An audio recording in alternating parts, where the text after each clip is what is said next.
음, 여러분 반갑습니다. 7월 8일 십자가 온라인 교회 모임 제가 기도드리고 함께 합니다. 기도하겠습니다. 하나님 아버지,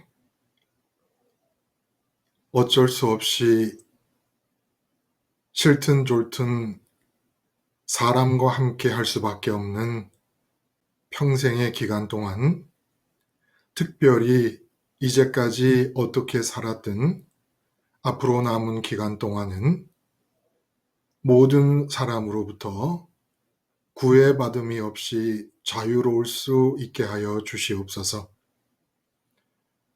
그 누구라도 사람에게 매여서 내 마음의 상태가 좌우되는 일이 벌어지지 않을 수 있을 만큼 자유롭게 해 주시되, 아버지 간절히 바라옵기는 우리가 자발적으로 만나게 되는 모든 사람들에 대해서 종이 가질 수 있는 마음가짐을 갖게 하여 주시옵소서.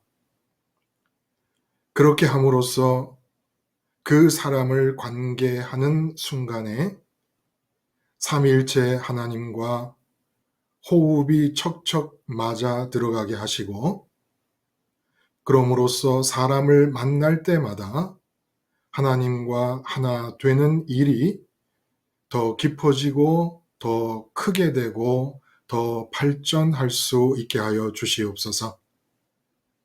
그래서 그 다음 사람을 만날 때면 더욱더 하나님과 호흡이 맞고 그 사람을 향해 갖고 계시는 하나님의 뜻이 우리의 입술과 우리의 몸을 통하여 행동으로 말로 나타나며 사람을 관계하게 하여 주시옵소서.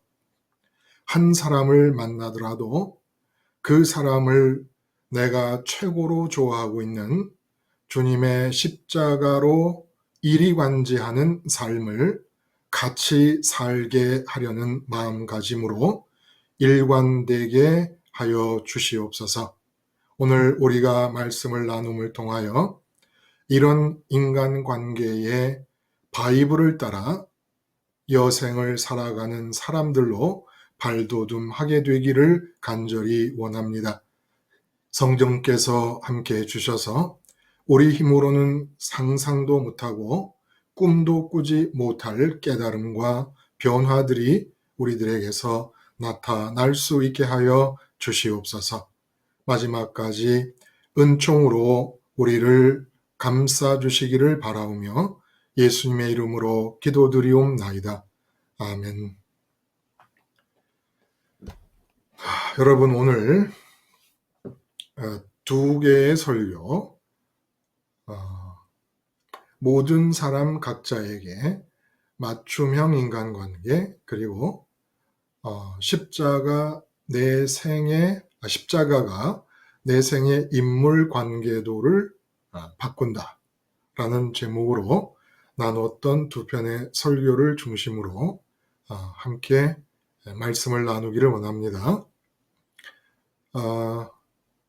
우리가 두 번에 걸쳐서 말씀을 나눈 이 내용들은 기도 시간에 말씀을 드린 것처럼 인간관계의 바이블을 우리에게 가르쳐주고 계시는 것이다 라고 말을 해도 틀린 말이 아니다, 이렇게 얘기할 수가 있겠습니다. 그래서 그 두 편의 설교와 우리가 오늘 나누는 말씀을 여러분들이 잘 깨닫고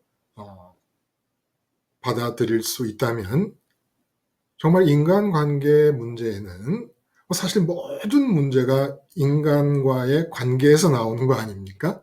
근데 인간관계에 바이블을 터득할 수가 있다. 이거 조금도 과장된 말씀이 아닙니다. 조금도 과장되지 않고 진짜로 인간관계의 바이블이요, 이것을 기억할 수 있으면 인간관계로 인해서 후회할 일은 생기지 않는다. 믿어지세요, 여러분? 믿으셔도 돼요. 이거 진짜 잘못된 말씀이 아닙니다.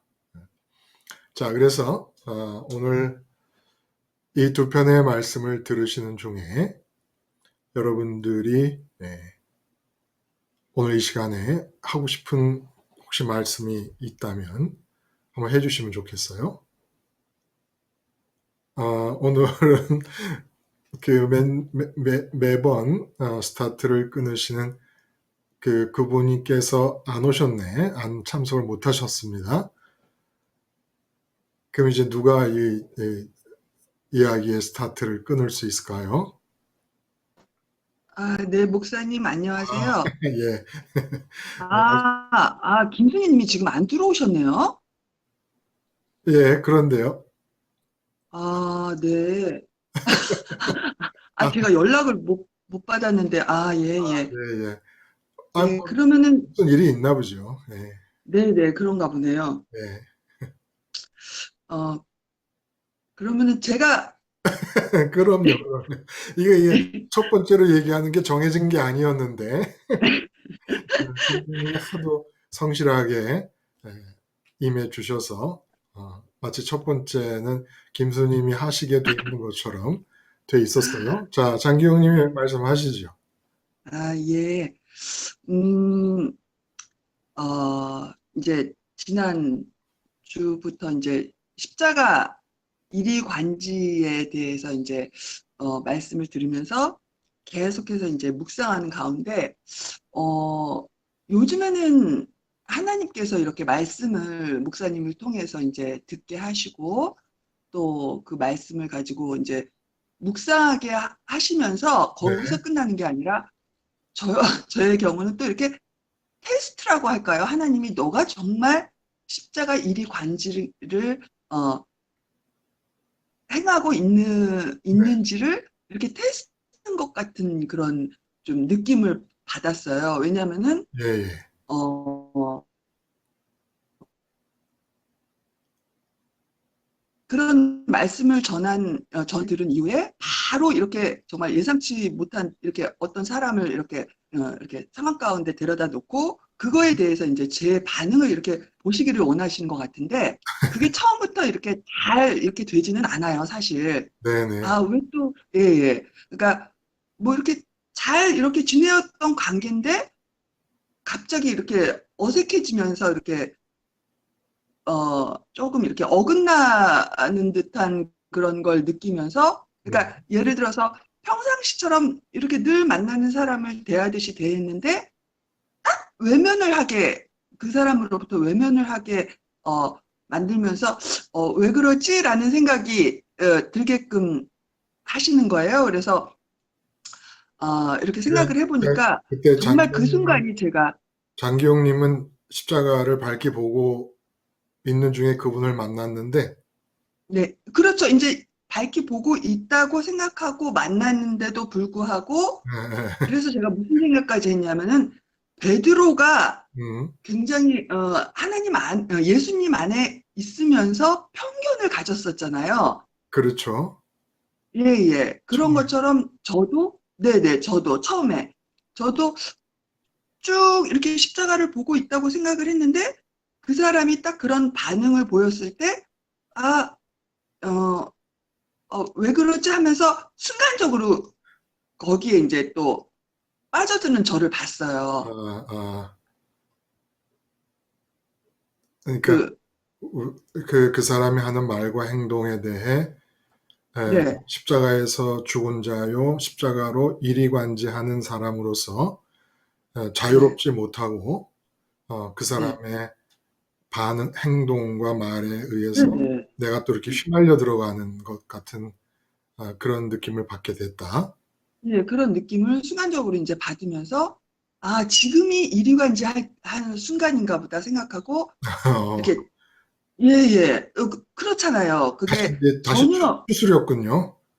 그렇죠. 그래서 다시금 이렇게, 십자가를, 지금 이 순간이 내가 이리관지 해야 되는 순간이구나라는 음, 생각이 들면서 이제 십자가를 바라봤죠. 음, 음. 예, 예. 그러면서 바로 평강이 오진 않았어요. 예, 예.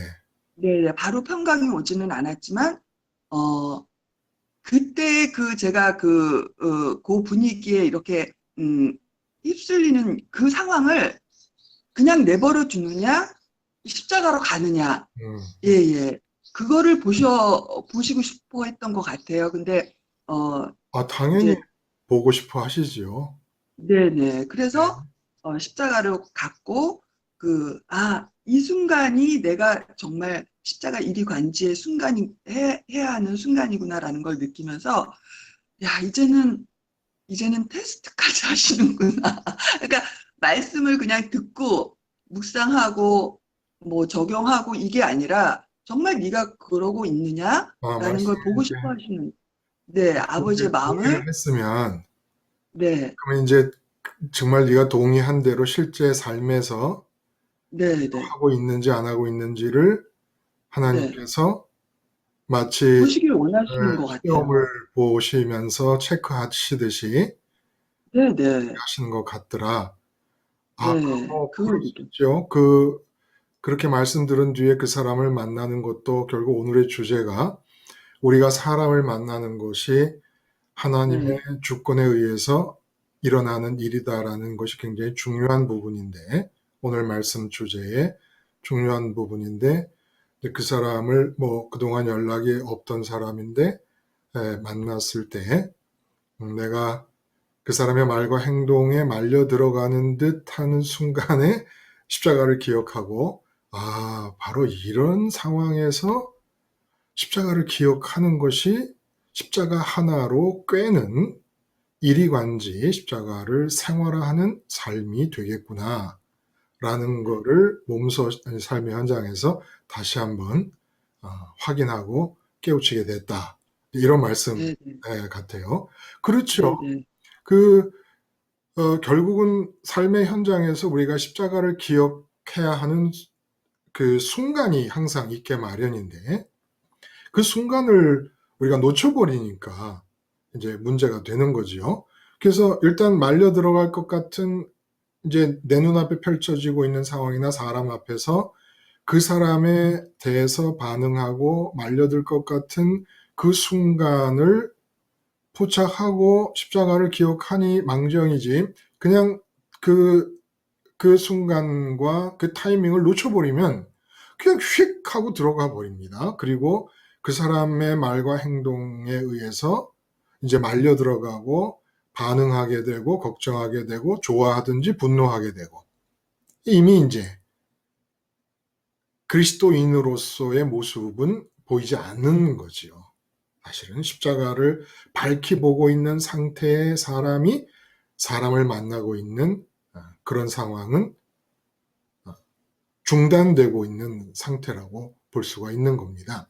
사실 참 지금 이 말하는 게, 우리는 그냥 최소한 근자에 들어서 이런 유의 말들을 많이 주고받고 있기 때문에 그러려니 합니다마는, 여러분이 그 예배당을 중심으로 신앙생활을 한다고 할 그때와 지금의 이 장경님이 말씀하시고 저하고 같이 대화를 나누는 이 내용을 그때 예배당 중심으로 신앙생활을 할 때의 대화와 비교를 한번 해보세요.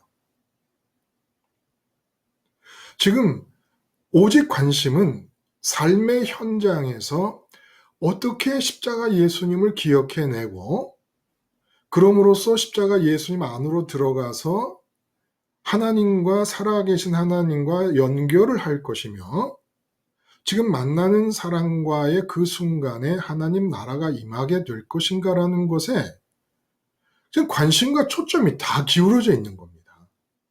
그전에는 예배당에서 내가 무슨 직분을 맡았고 예배당에서 무슨 행사를 한다 그런다, 예배당에 무슨 절기가 있다, 예배당에 성경 공부를 한다, 예배당에서 오늘은 성만찬 예식을 한다더라, 맨 이런 식으로 신앙생활의 관심사가 다 집중되어 있었습니다. 그 예배당 울타리 안에서 무슨 일이 일어나느냐, 이 엄청난 변화인 거죠. 진즉에 이렇게 어떻게 내가 삶의 현장에서 모처럼 오래간만에 그동안 알고 있던 사람이 오래간만 소식이 없다가 나타났는데, 이 사람 앞에서 내가 어떻게 예수님의 십자가를 밝히 보는 십자가 일위관지의 삶을 관철해 나갈 수 있을 것인가? 라는 것에 관심이 기울여져 있다. 이게 원래 신앙인이었습니다. 이 관심사로 사는 게 신앙인이고, 이 관심사로 삶을 살아갈 때, 삶의 일상을 살아갈 때 하나님을 마음과 뜻과 힘을 다해 사랑한다는 이야기가 실제로 가능해지는 것이죠. 가능해지는 겁니다. 그러면 사실은 예배당이라고 하는 공간에 모였을 때도 우리는 어떻게 삶의 현장에 나가서 예수님의 십자가를 밝히 보는 상태를 유지해 나갈 수 있을 것인가를 얘기하고 돕는 모임이 되었어야 했고, 지금이라도 늦지 않았으니까 예배당에 모이고 있는 분들은 예배당 모임의 의미를 그렇게 생각을 하면 좋다는 거예요. 오히려 예배당이 아니라 삶에 나가서 예배를 드리도록, 진정한 예배가 뭡니까? 땅에 있는 인간으로부터 아버지 하나님께로 가는 것이 있고, 하늘에 계신 아버지로부터 땅에 있는 인간에게 오는 것이 있는 감과 오의 사건이 예배입니다. 쉽게 말하면. 근데 삶에서 오직 십자가를 붙잡고 날마다 죽는다는 사도 바울의 말씀처럼, 예수님이 자기 십자가를 날마다 지고 나를 따르지 않으면 내 제자가 아니라는 말씀처럼, 삶의 현장에서 십자가를 붙잡으면 내 마음이 아버지께로 갑니다. 그러면 아버지로부터 이 땅으로 성령이 오시고 뜻이 오십니다. 이게 진정한 예배라는 거예요. 예배당에서 드리는 예배 시간에 뭐가 가고 뭐가 옵니까? 예? 성가대가 찬양을 올린다. 그럼 그 찬양을 올린다는 게 뭐 하나님이 진짜 막 받으십니까? 온갖 생각으로, 이 세상 생각으로 가득 차 있는 상태에서 주님의 십자가를 밝히 봄이 없이, 주님의 십자가가 유일한 길인데, 죽으시고 부활하시고 승천하시는 게 아버지께로 갈 수 있는 유일한 길인데, 그 길의 입구인 십자가를 밝히 봄이 없이 드리는 찬양이, 찬양 드리면서 자기가 막 기분이 막 그 찬양에 빠져가지고 눈물 흘리고 막 감격을 하고 은혜 많이 받았다 그래요. 십자가를 못 보고 있으면 찬양도 하나님께 드려지는 게 아니거든요. 왜냐하면 하나님께 가는 것은 무엇이 가든지 간에, 찬양이 가든 내 마음이 가든 사랑이 가든 정성이 가든 무엇이 가든지 간에 십자가를 밝히 보는 그 하늘로 통하는 길에 입구를 붙잡지 않는 한 아무것도 못 가는 거예요. 그러니까 나로 말미암지 않고는 아버지께로 올 자가 없다 말씀하신 것이겠지요. 어쨌거나 참 격세지감을 느끼게 됩니다. 뭐 장교님이 뭐 특별히 대단한 얘기 하신 게 아니에요. 그러나 그 관심을 보세요. 마음의 관심사를. 내가 지금 오래간만에 지인을 만나서 대화를 하는 중에 옛날과 똑같은 상태로 그 사람의 말을 들으면서 그 사람에게 반응하려고 하는 자기 자신을 깜짝 깨닫고, 아, 바로 이런 순간에 반응에 빨려 들어가지 않고 십자가에 달린 예수님을 보는 것, 기억하는 것, 이것이 바로 십자가 생활하여 십자가 일위관지, 십자가 하나로 꿰는 삶을 산다는 것의 의미구나. 그렇죠. 바로 그거지요. 네.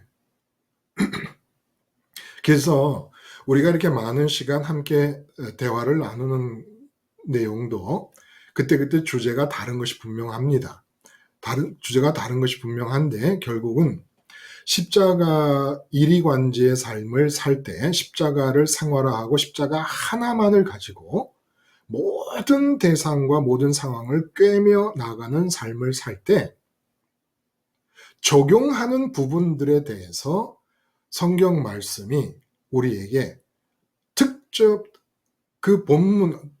본문이 특정한 영역에 대해 우리가 십자가를 적용해야 되는 십자가 일위관지의 삶으로 만나게 되는 특정 영역을 현미경으로 확대해서 보여주심으로 실제 삶에 나가서 우리가 십자가를 기억하고 살게 하는 그 일을 하나님께서 쉽게 용이하게 그리고 잘 훈련이 되도록 이렇게 말씀의 시간을 주시는 거죠. 그러니까 이 말씀의 시간이 사실은 우리가 없다 그러면 십자가에서 죽는다라는 하나의 당위적 원리 하나만 붙잡고 있어 갖고는 절대 안 됩니다. 절대 안 돼요. 십자가 생활화와 십자가 일위관지의 삶은 하면 할수록 내 마음이 하나님과 친해지는 일이 커져야 되는 거예요. 근데 영이신 하나님, 보이지도 들리지도 만져지지도 않고 형체도 없으신 그 하나님을 어떻게 친하게 될 수가 있습니까? 스피릿, 영은 말씀 속에 있는 거예요. 그분이 허락하신 말씀이 십자가 사건입니다. 십자가 사건을 삶에 어떻게 적용하느냐라는 얘기를 우리가 세부적으로 영역, 대상마다 꼬집어서 확대경으로, 현미경으로 보듯이 함께 말씀을 나누는 가운데 형체도 없으신 하나님과 내 영, 마음이라고 우리가 이름하는 내 영과 영이신 하나님이 자꾸 친해지는 겁니다. 그래서 하나님에 대한 현실감이 증폭되고 천국 현실감에 사로잡혀 사는 동안에 가는 곳마다 천국 현실감 안에 이 땅의 상황을 빨려 들어가게 하는 거죠. 그러기 위해서 말씀을 우리가 함께 이렇게 나누고 있습니다. 근데 이제 그 십자가 온라인 교회에 이제 영상이 이렇게 뜨게 되면은 그 2시간 가깝게 되잖아요. 2시간 조금 넘을 때도 있고 그래요. 그러니까 사람들이 그 2시간에 질려버리는 모양이에요. 그래서 내가 며칠 전에 어느 장로님하고 서울에 계신 어느 장로님하고 통화를 하면서 제가 그랬습니다. 그럼 장로님 일주일에 2시간씩 이렇게 온라인 교회 모임 2번을 우리가 하게 되는데 이 2시간이 길다고 느껴서 참여하지 않으시면 그 2시간 동안 장로님이 일주일 동안에 보람차게 2시간 동안 하는 일이 뭡니까? 라고 물어봤더니 그 옆에 이제 사모님도 같이 계셨거든요. 권사님이 같이 계셨는데 깔깔대고 웃으면서 아무것도 없지요. 그 2시간 참석 안 한다고 해서 그러니까 녹화된 걸 보시는 거예요. 참석 안 한다. 그걸 듣는 2시간을 거기다 쓰지 않는다고 해서 그 2시간 내가 인생에 남을 만한 특별한 무슨 보람찬 일을 하느냐? 전혀 아니지요. 그래서 제가 그랬습니다. 그저 매일 아침 다려놓은 한약 먹듯이 그냥 말씀을 그냥 써도 맛 하나도 없어도 그냥 드세요. 제가 그랬어요. 이 자꾸 하나님하고 친해져야 된다라고 하는 지금 이 말씀을 드리는 이유는 삶의 현장에서 우리는 그리스도인으로 살아야 되는 겁니다. 그 삶의 현장에서 예수 그리스도를 십자가에서 발견하는, 밝히 보는 그 하나의 이치로 삶의 모든 국면을 일위관지하는데 특별히 오늘 우리가 나눌 이 주제는 그렇게 십자가 일위관지의 삶을 할 때에 인간을 관계하는 부분에 대해서 현미경으로, 확대경으로 들여다보게 해 주시는 내용이다. 이런 얘기입니다. 자, 혹시 또 다른 분 한 분 들은 말씀에 대해서 얘기할 분이 계실까요? 목사님, 손지혜님. 잘, 말씀하세요. 잘 들리세요? 네, 잘 들립니다. 오늘은. 저는 잘 안 돼요. 뭐가요? 뭐가 안 되냐면은, 네네. 오늘 목사님도 이제, 기도하시는 중에, 지금 생각이 나는 좀 마음이 꽂히는 것이 만나는 사람에게 종이 되고, 그래서 하나님과 일치가 돼서 호흡이 툭툭 맞아서 그 사람과 관계에서 굉장히 저도 잘 안 되죠. 예. 어쨌든 너무 말씀하셔요. 좌절이. 예, 말씀. 네.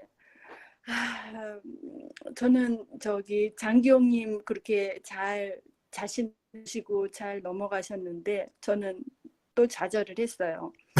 저기 그래. 또 좌절한 얘기도 있어야죠. 예, 남편하고 이제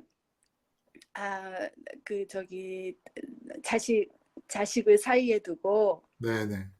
이렇게 얘기하는 중에 금방 그 막 이렇게 죽어가는 그 대화 가운데 쏙 빨려 들어가서 뭐 그 사람의 종이 되고, 그러니까 남편을 항상 마음에 두면서 하나님 그 저기 십자가 안에서 내가 남편을 항상 저기 마주보고 있어야지, 맨날 결심하고 기도하고 그러는 주제에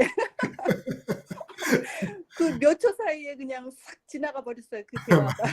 맞아요.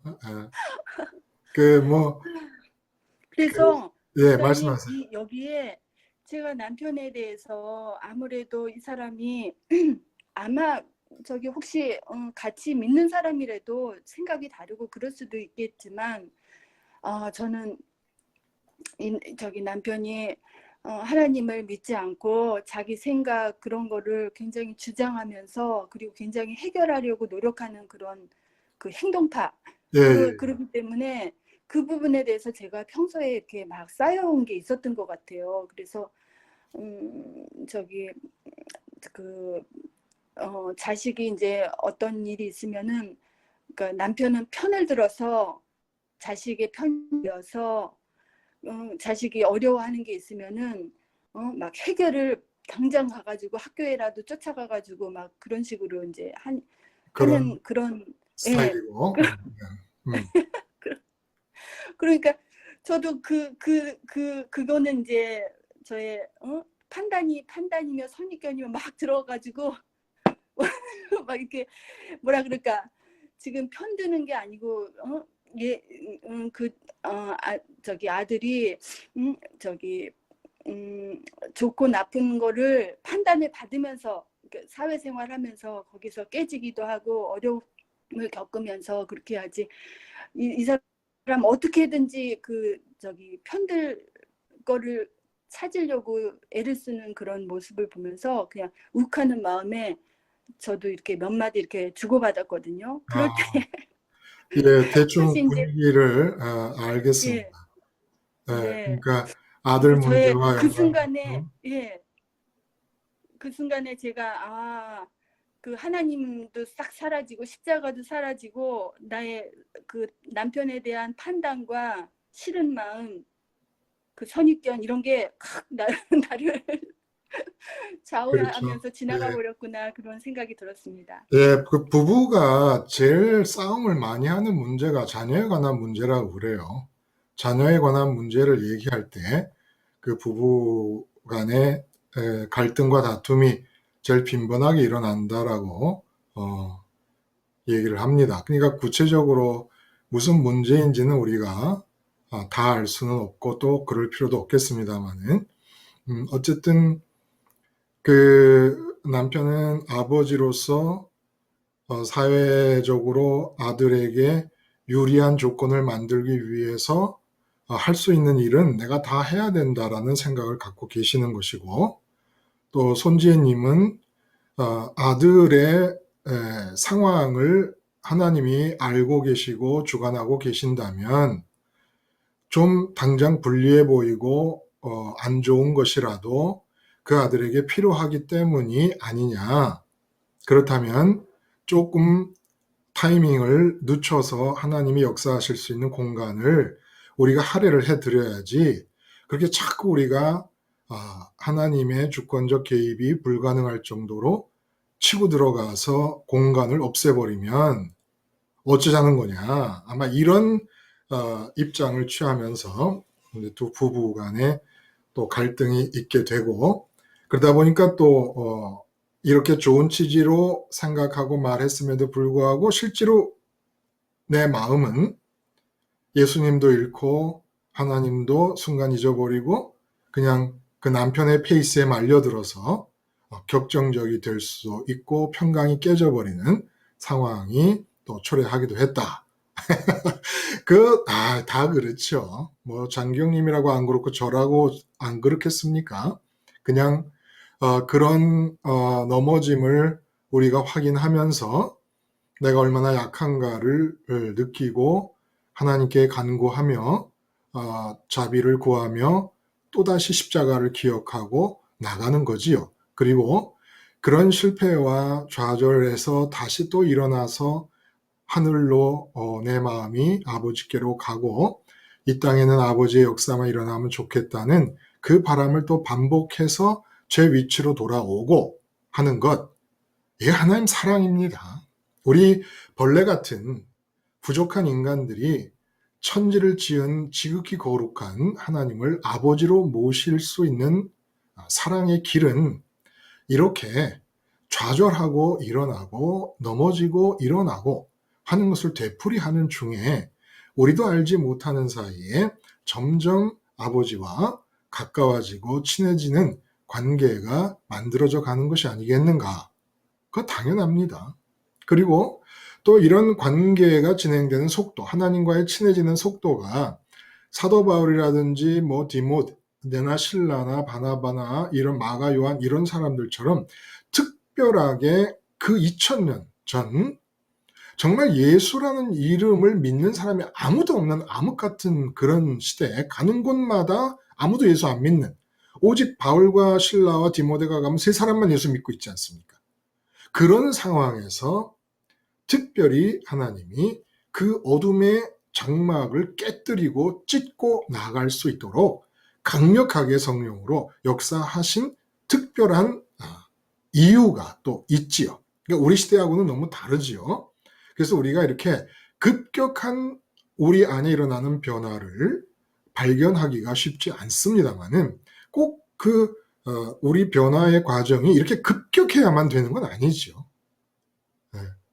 평생에 넘어지고 자빠지면서 또다시 일어나서 십자가를 붙잡는 과정이 반복된다 하더라도 그 과정 자체를 하나님은 부족하고 능력 없고 죄의 체질을 안고 태어난 우리 같은 인간이 하나님을 사랑하기 위한 애썼음을 인정하시고 상급이 있을 거라고 저는 봅니다. 잘 돼도 은혜 때문에 잘 되는 것이고 잘 안 돼서 좌절한 중에 또 일어나는 것도 은혜로 또 일어나는 겁니다. 그러니까 뭐 어느 순간 잘 되는 것이 꼭 목적이 아니고 어떻게 하든지 십자가를 밝히 보는 이 상태를 유지해 나가야 한다는 것. 왜? 뭐 때문에? 맹목적으로? 아니, 그래야 하늘에 계신 아버지를 사랑할 수 있으니까. 그 자체가 소중한 겁니다. 빨리빨리 다 돼서 이리관지의 삶을 다 띄워놓고 그 다음부터 내가 삐까번쩍한 일을 좀 했으면 좋겠는데 그렇게 안 하세요. 하나님이.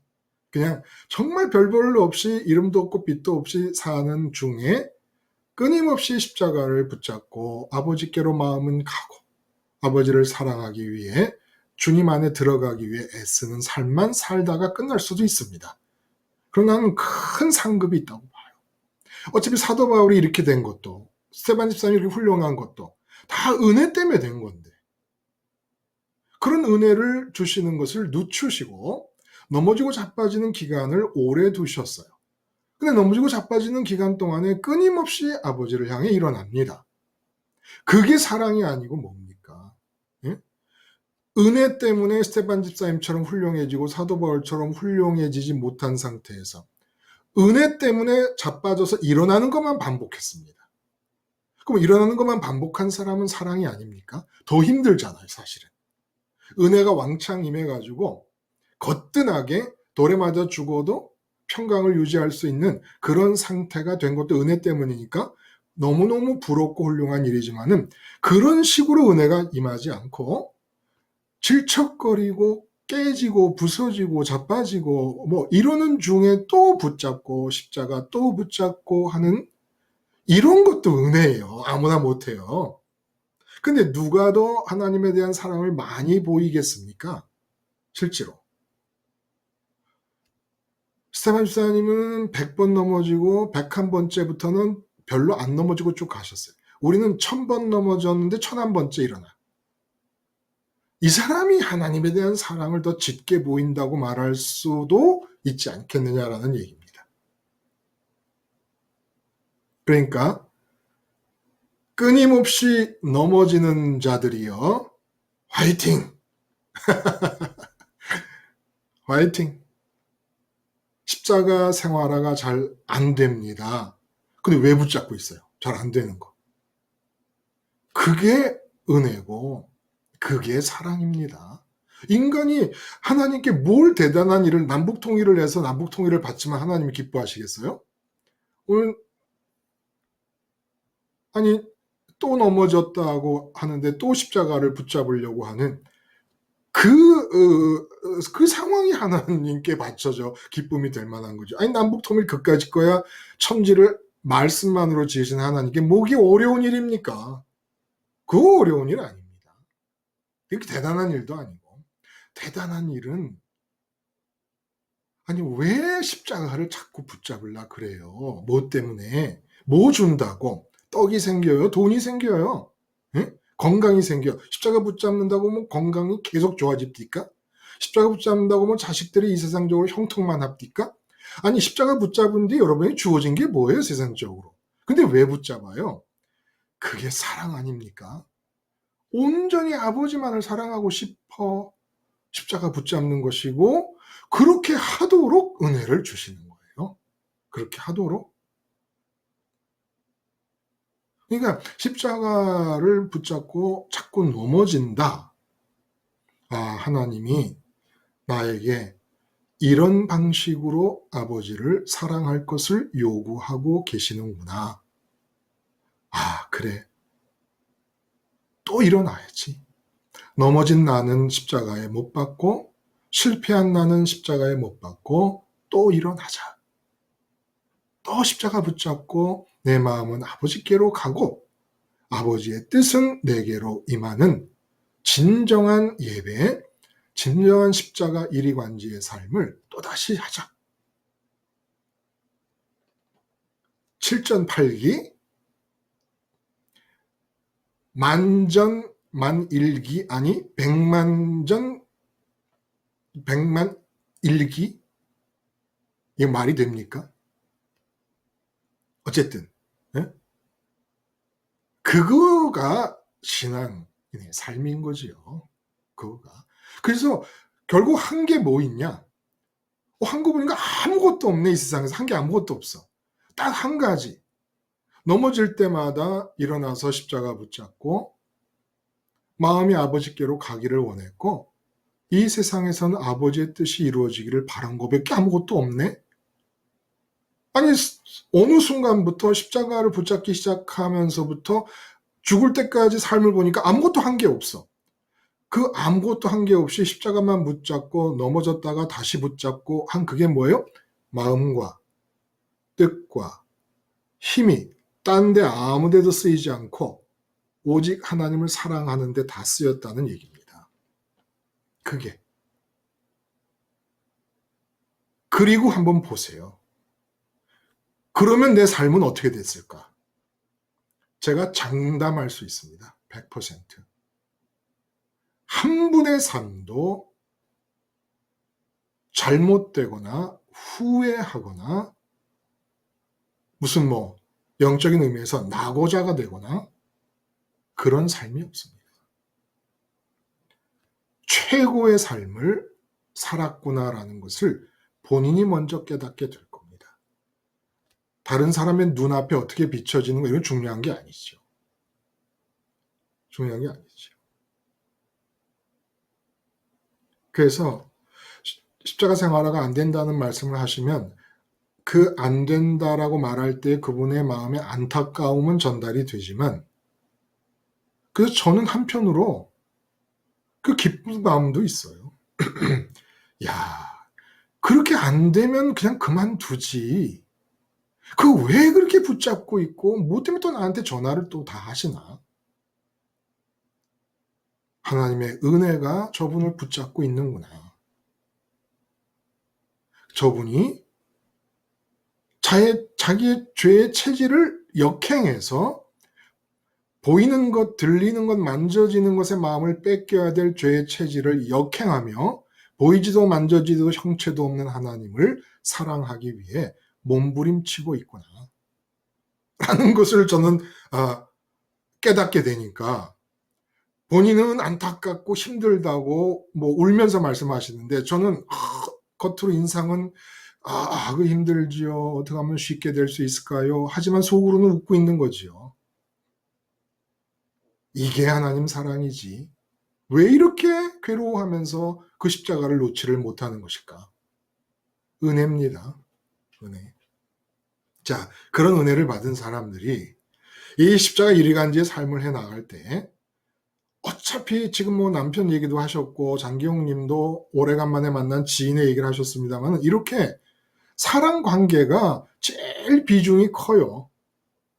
하나의 이치, 예수 그리스도께서 십자가에 못 박히신 것을 바라본다는 그 하나의 이치로 삶을 꿰 나갈 때 제일 많이 부딪히게 되고 제일 큰 영역이 인간관계의 영역이죠. 뭐니 해도. 그럴 때 십자가 하나를 바라본다는 것 때문에 인간관계에서 나타나는 특징이 있다고 그랬습니다.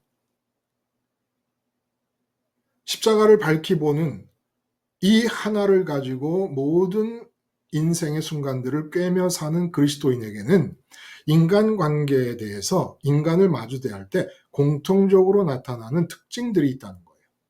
그 특징들이 디모데에게 할례를 준 사건과 이 바울 전도팀이 아시아와 비두니아 지방으로 선교를 확장하려고 하는 것을 성령께서 막으시고, 그리고 예수의 영이 막으시고, 결국은 하나님께서 에게해 바다를 건너 터키 지방 전체를 떠나서 마케도니아 지방으로 가도록, 발칸 반도로 가도록 인도하신 이 사건을 통하여 십자가 이리관지의 삶을 사는 그리스도인이 인간을 만날 때 그 인간 관계는 어떤 형태를 띠게 되느냐에 대한 인간관계의 바이블이 이 16장 전반부에서 기록되어 나타난다는 겁니다.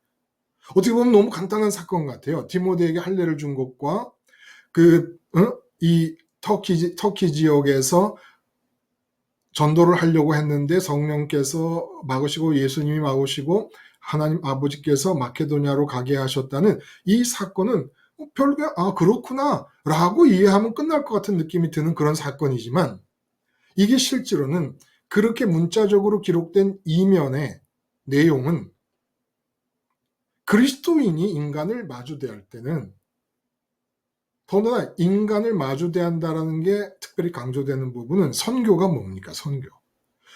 처음 본 사람 앞에 마주대하여 복음을 전하는 것입니다.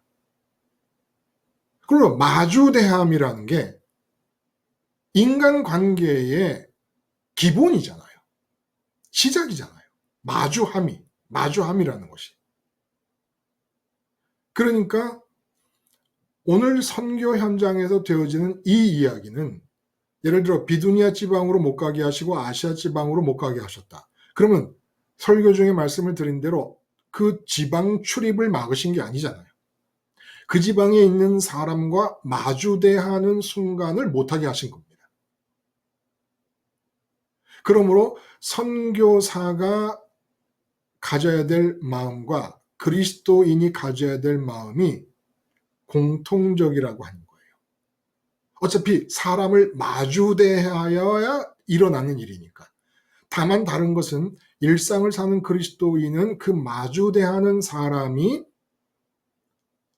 자기 삶의 현장에 이미 포함되어 있는 사람들이고, 선교사는 자기 삶의 현장이라는 게 없이 끊임없이 그들의 현장 속으로 가는, 그래서 그들의 현장 속으로 가서 마주대하고, 그리스도인, 일상적인 삶을 사는 그리스도인은 자기에게 주어진 현장 속에서 사람을 마주대하는 것. 차이일 뿐이지 마주 대할 때의 그리스도인 됨은 똑같다는 거예요. 마주 대할 때. 그러므로 인간을 마주 대할 때 십자가로 이리관지하는 사람에게는 어떤 일이 나타나느냐? 공통적으로 똑같이 나타난다는 겁니다. 상대하는 사람에 따라서 다른 말과 다른 행동을 하게 되겠고 그 말과 행동은 너무 다양해서 우리가 감도 다 못 잡을 일이지만은 그러나 그 내용 말고 형식은 사람을 마주 대하고 있을 때 그리스도인이 마주 대하는 것일 경우 나타나게 되는 상황은 똑같다는 거예요. 그러므로 우리가 이 똑같다고 하는 이 부분을 익히 알면 인간관계를 복음적으로 마스터할 수 있다는 겁니다. 마스터한다는 것은 잘 하기 위해서는 시간이 필요하겠지만은 어떤 것이 인간관계라고 하는 것을 분명히 깨닫고 임할 수가 있다는 거예요. 다른 정석이 없다는 거예요. 인간을 마주 대할 때는. 이렇게만 하면 된다는 겁니다. 이렇게만 되면 된다는 겁니다. 결국 십자가 생활화를 인간관계에 적용해 보는 거예요. 끊임없이 얘기해 왔어요, 사실은. 인간관계에 대해서도. 그러나 오늘 정말 특별히 그 부분을 집중해서 확대해서 보여주는 겁니다. 결국 디모데에게 할례를 행한 게 뭐지요? 유대인들에 대한 마음에서 디모데에게 할례를 한 거예요. 쉽게 말하면 1차 전도 여행을 통해서 그 정도 유대인을 경험했으면 이제 유대인에 대해서 선입견이 생길 만도 합니다. 그 박해하고 2000년 유대 전통에 대한 애착과 고집을 가지고 편견과 선입견으로 똘똘 뭉쳐있는 유대인들, 그들이 자기를 어떻게 박해했는지를 알기 때문에 이제는 유대인에 대해서 복음 전파와 관계에서 선입견이 생길 만도 하다는 거예요. 근데 사도 바울이 유대인에 대해 선입견을 갖지 않고 다만 유대인에 대한 경험 속에서 유대인을 버리지 않으려면 내가 복음 전하는 일로부터 유대인을 제외시키지 않으려면 이 좋은 복음을 전하는 일에서 유대인을 여전히 포함시키려면 1차 전도 여행의 경험을 미루어 볼 때 디모데에게 할례를 행하는 것이 좋겠구나. 디모데가 할례를 행하지 않았는데 아버지가 헬라인이라는 사실이 전해지게 될 경우에는 전도팀 전체를 이방인 취급하여 아예 얼굴을 대면하는 관계조차가 성립하지 않을 수도 있으니까 유대인을 이 좋은 복음을 전하는 일에 포함시키기 위해서 디모데에게 할례를 행했다는 거예요. 이 마음이 디모데에게 할례를 행했다는 한 가지 사실로 드러나고 있는 사도 바울의 마음이 그리스도인이 인간에 대해 가져야 될, 자기와 마주대하게 될 사람들에 대해 가져야 할 마음을 대변해주고 있다는 겁니다. 그리고 우리는 그 마음을 고린도전서 9장에서 어떻게 읽었습니까? 모든 사람으로부터 자유로우나 어떻게 하든지 많은 사람을 얻기 위하여. 얻는다는 게 뭐예요? 바울이 자기 사람으로 만들겠다는 게 아닙니다. 우리가 예배당 중심의 신앙생활을 할 때처럼 우리 예배당에 많이 모으겠다는 뜻이 아니라 그 사람도 나처럼 십자가 하나로만 만사를 꿰는 삶을 살았으면 좋겠다라는 것이지요. 그래서 가능한 한 모든 사람에게 모든 모양이 되었다 라는 얘기를 통해서 디모데에게 할례를 준 사도 바울의 마음을 우리가 잘 느낄 수 있었다는 거예요. 자, 그래서 정리를 해보는 겁니다. 이제 일반화시켜서 십자가 이리관지의 삶을 사는 사람이 사람을 만날 때 나타나는 일. 첫째, 사람의 외모가 아무런 의미를 갖지 않게 되는 일이 벌어진다 라는 겁니다. 사람의 외모. 자, 사람의 외모에는 어떤 요소들이 속해 있죠?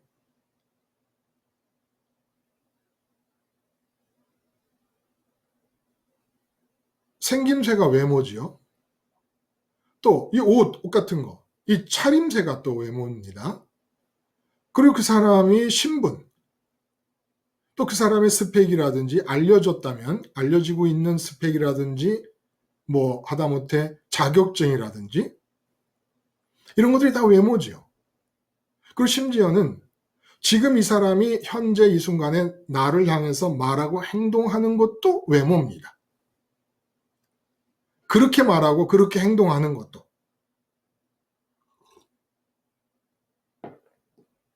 근데 십자가로 이리간지하는 사람은 십자가에서 예수님을 밝히 보면서 예수님과 함께 연합하고 죽기 때문에, 그리고 그 마음은 하늘로 올라가서 지금 이 현장에서 사람을 마주대하고 있는 중에 하늘이 현실이 됩니다. 하나님이 소원이 되고, 그래서 사람을 만나고 있을 때 그 사람을 향하여 충족이나 만족에 대한 기대감이 없어요. 그렇게 될 경우에 나타나는 일이 그 사람이 지금 어떻게 생겼느냐, 어떤 차림새냐, 어떤 신분에 있느냐, 뭐 건강하냐, 안 건강하냐, 돈이 많냐, 적냐, 이게 아무 상관이 없는 게 되어버린다. 그러니까 참 놀라운 것은 이 십자가를 바라보면서 예수님과 연합하여 하나님께로 내 마음이 올라가서 느끼게 되는 평강이 강하게 나타나면 모든 사람이 예쁘게 보입니다. 그 이상한 거예요. 그동안 마음속에서 원수같이 생각하고 있던 그 사람도 하나도 밉게 보이지 않습니다. 그러므로 결국 우리가 사람을 보고 어떤 감정을 갖게 되고 좋다 나쁘다라는 판단을 갖게 되는 건 눈으로 보고 귀로 듣는 외모에 대해서 할 수밖에 없는 거 아니에요? 그렇잖아요. 내가 저 사람 때문에 기분이 나쁘다. 결국 외모에 대한 반응입니다. 외모라는 건 내가 눈으로 보고 귀로 들을 수 있는 모든 요소가 다 외모입니다. 눈으로 보고 귀로 듣는 요소에 대해 반응하느라고 기분이 나쁜 거예요. 근데 십자가를 이리관지하면서 지금 그 사람 앞에서 아까 장경이 말씀하신 대로 십자가를 밝히 보는 일이 유지되고 있으면, 그래서 내 마음이 하늘로 올라가는 것이 분명해지면 다 예뻐진다는 거예요. 그러니까 자식을 놓고 남편과 아내가 서로 갈등을 빚을 때 내 마음이 하늘로 올라가게 되면 특징이 자식을 위해서 자식이 유리한 상황을 만들어 주겠다고 열을 내고 있는 남편이, 선재님 답해 보세요. 여전히 밉다, 귀엽다. 어느 게 정답일까요?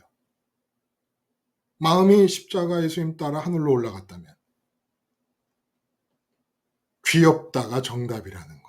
이상하죠? 응? 이상해. 분명히 막 자기가 살아서, 응? 그러니까 복음적 기준으로 볼 때 이건 정말 되지 않을 일인 거예요. 용납이 안 되는 거예요.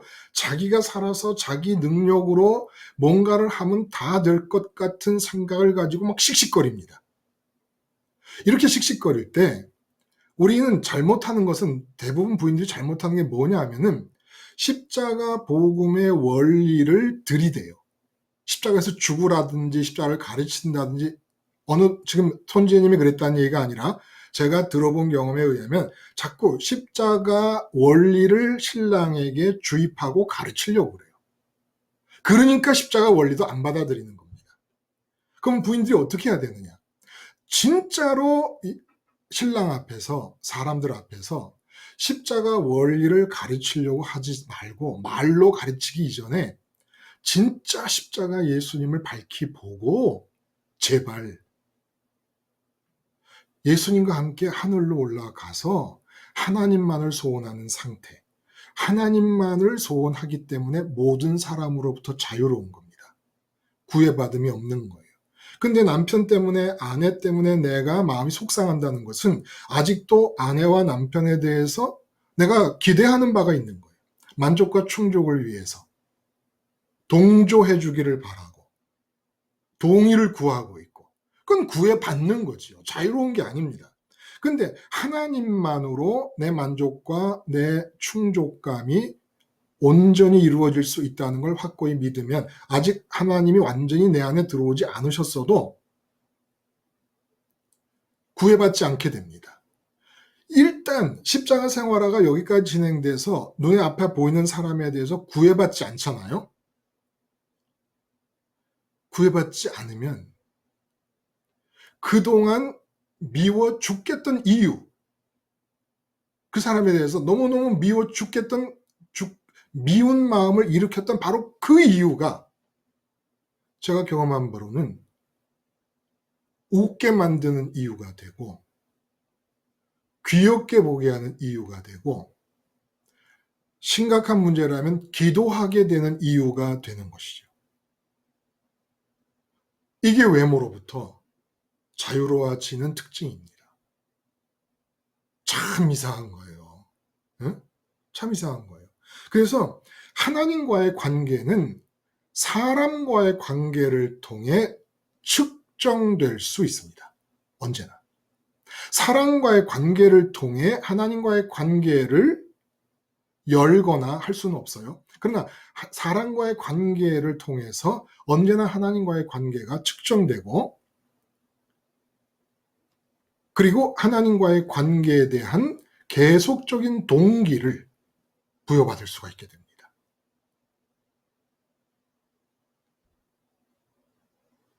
그래서 외모라는 것은 정의를 그렇게 내리는 거예요. 십자가 이리관지의 삶을 사는 사람이 사람을 만날 때는 외모하면 우리는 그동안 생김새나 차림새로 주로 생각을 했어요. 근데 눈에 보이고 귀에 들리는 모든 것이 외모입니다. 그래서 그 사람의 신분까지, 돈이 많은 사람을 대할 때와 돈이 없는 사람을 대할 때, 여전히 우리 마음이 돈을 향해 있을 때 얼마나 태도가 달라집니까? 응? 그리고 같은 여자분들이 전혀 십자가를 모르는 분들끼리 만나면 그래서 머리끝부터 발끝까지 보면서 명품이 어느 부분에 어느 정도로 걸쳐 있는가, 이것이 그 사람이 어떤 사람인가를 알게 하는 가장 큰 요소 중에 하나였지 않습니까? 십자가 생활화를 안 하고 있던 그럴 때. 근데 그 외모 전체에 대해 죽어버리면 이상하게 그전에는 외모를 따라서 귀한 사람, 천한 사람, 소중한 사람, 등한시 여겨도 될 사람이 결정됐는데 모두가 다 소중해집니다. 외모를 얻게 되면. 외모가 내 안에서 의미가 없게 돼버리면, 십자가로 인해서. 이렇게 되면 두 번째 단계로 나타나는 것이 뭐냐? 그 사람도 나처럼 되기를 바라는 거예요. 외모에 상관없이, 신분에 상관없이, 있든 없든, 무식하든 유식하든, 젊든 나이가 많든, 흑인이든 황인이든 백인이든 아무 상관, 다 외모니까.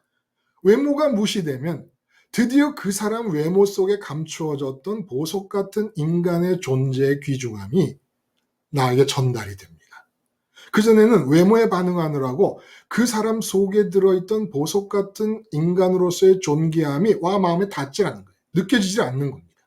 근데 외모가 무시되면서 그 사람의 존귀함과 소중함이 내게 전달이 되고, 이 사람도 지금의 내가 파악하는 외모의 껍질에 둘러싸여 있는 이 사람이 나와 똑같이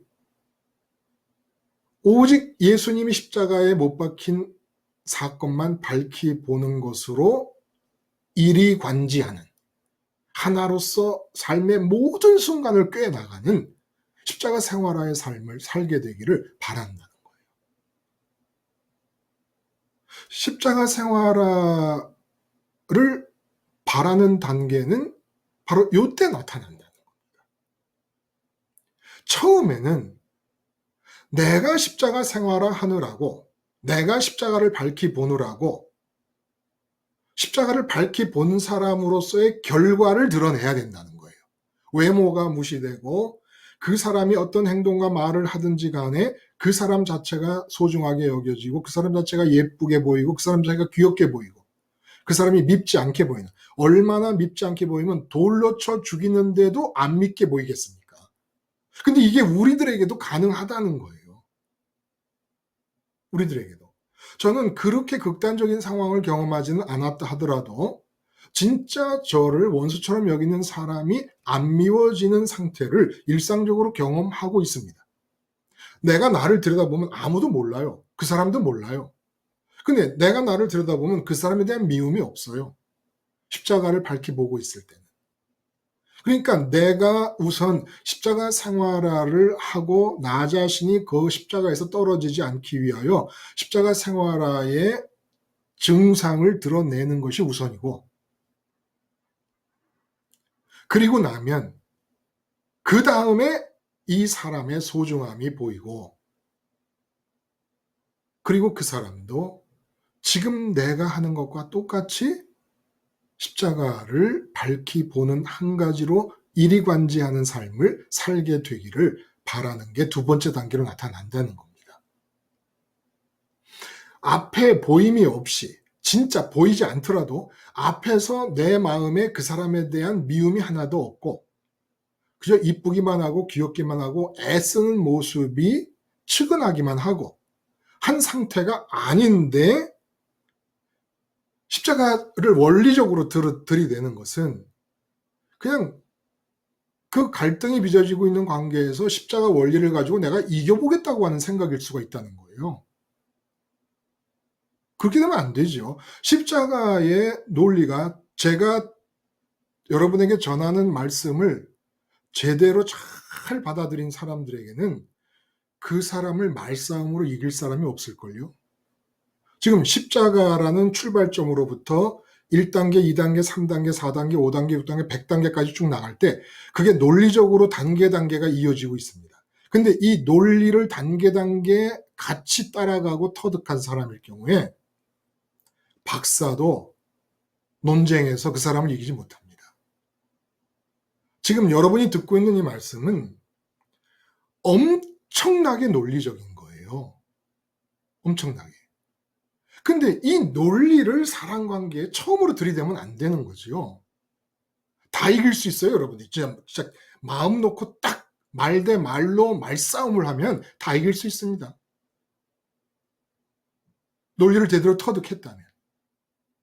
근데 다짜고짜 십자가 원리를 들이대지 말고, 그렇게 십자가 원리를 들이댈 정도로 십자가 원리가 좋으면 그 원리를 받아들여 생활화하고 이리관지하고 있는 사람으로서의 모습이 너에게 나타나는가 스스로 확인하라는 겁니다. 앞에 있는 사람이 안 미워야 돼요. 앞에 있는 사람이 귀여워야 돼요. 앞에 있는 사람이 예뻐야 돼요. 앞에 있는 사람이 외모의 껍데기와 상관없이 소중하게 여겨져야 돼요. 그게 나사로처럼 거지라도. 근데 이게 우리 힘으로 안 돼. 우리가 거지를 보고 끼워안아야지. 그거 왜 끼워안아요? 일부러. 끼워안을 필요 없어요. 근데 진짜 내 마음에서 그 냄새나고 더러운 그 외모 속에 감추어진 그 인간이 귀중하게 보이느냐가 중요하다는 거예요. 귀중하게 보이느냐가. 무슨 막 고름을 막 입을 대고 막 빨아주고 그러지 말고 병원에 데리고 가든지, 예? 손으로 짜고 뭐 솜으로 묻히든지. 물론 입으로 대고 뭐 이렇게 하는 것도 상황이 그러니까. 그것도 뭐 아무나 하는 거 아니잖아요. 보통 사랑이 커야 되는 건 아니지만은 그런 식으로 인간에 대한 관계를 수평적으로 생각하고 인간을 참 많이 사랑하구나라는 식으로 접근해버리면 복음이 없어져 버리고 만다는 겁니다. 그런 식으로 접근하지 말라는 거예요. 인간에 대해서 고름을 입을 대고 빨아줄 정도로 사랑하는구나, 이런 식으로 접근하지 말라는 겁니다. 십자가에서 그 사람에 대해 죽어서 마음이 하늘로 갔다면 나사로 같은 형편에 있는 사람이 소중하게 보이고 가깝게 보이는 겁니다. 그 마음이 있는가를 확인하는 게 첫 번째라는 거예요. 그게 외모로부터 자유로워지는 거죠. 그리고 두 번째는 그렇게 외모로부터 자유로워지게 되는 천국의 현실감을 갖게 되는 그런 일이 나타나게 하는 십자가가 저 사람에게도 심겨지면 좋겠다라는 생각을, 바람을 갖게 됩니다. 이게 인간관계 바이올의 두 번째 단계인 거예요. 먼저 꼭 확인해야 됩니다. 지금 눈앞에 있는 사람이 이쁘게 보이느냐, 밉지 않느냐. 밉게 보인다면 내가 지금 십자가를 못 붙잡고 있는 겁니다. 또 우습게 보인다든지 이거 정말 이렇게 보이는, 이게 안 된다는 거예요. 저도 끊임없이 그런 잘못이 반복되니까 지금 이 말을 할 수 있는 거예요. 저도. 그리고 세 번째 단계가 너무너무 중요하죠. 그 상대방이 똑같이 십자가 하나만으로 이 세상을 살면 좋겠다라는 바람을 가질 때라야만 나타나는 게 있습니다. 그게 뭡니까? 그 사람에 대해서 하나님이 나를 통해 하고 싶으신 말과 행동을 할 수 있는 준비 단계가 이루어진 거예요. 그 바람이 있어요. 여전히 밉습니다. 싹 없어졌으면 좋겠습니다. 응? 남편도 한참 대판 싸우고 나면은 남편이 죽기까지 하면 안 되니까 문지방 넘어가다가 살짝 넘어져 버려라. 이런 마음을 갖기도 합니다.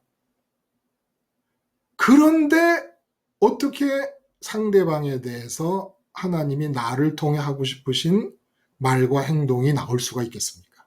우리 마음이 여전히 그 사람이 밉고 그 사람이 마음에 안 들고, 그래서 나처럼 십자가 생활화를 하기를 바라는 마음도 없는데, 십자가 생활화를 하기를 바란다. 십자가 하나만을 쥐고 세상을 살기를 바란다.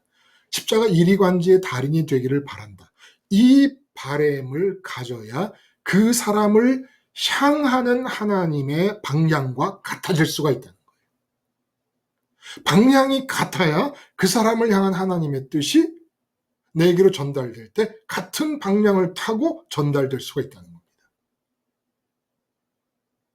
그러므로 하나님, 내가 이 사람을 향해서 어떻게 해야 되죠? 응? 정말 이렇게 나를 못 잡아먹어서 안달인 이 사람을 향해서 내가 어떻게 해야 됩니까? 이렇게 물어보면 안 된다는 거예요. 먼저 십자가에서 죽는 겁니다. 그래서 그 사람이 나한테 적대시하는 그 외모도, 그 행동도 외모에 속하잖아요.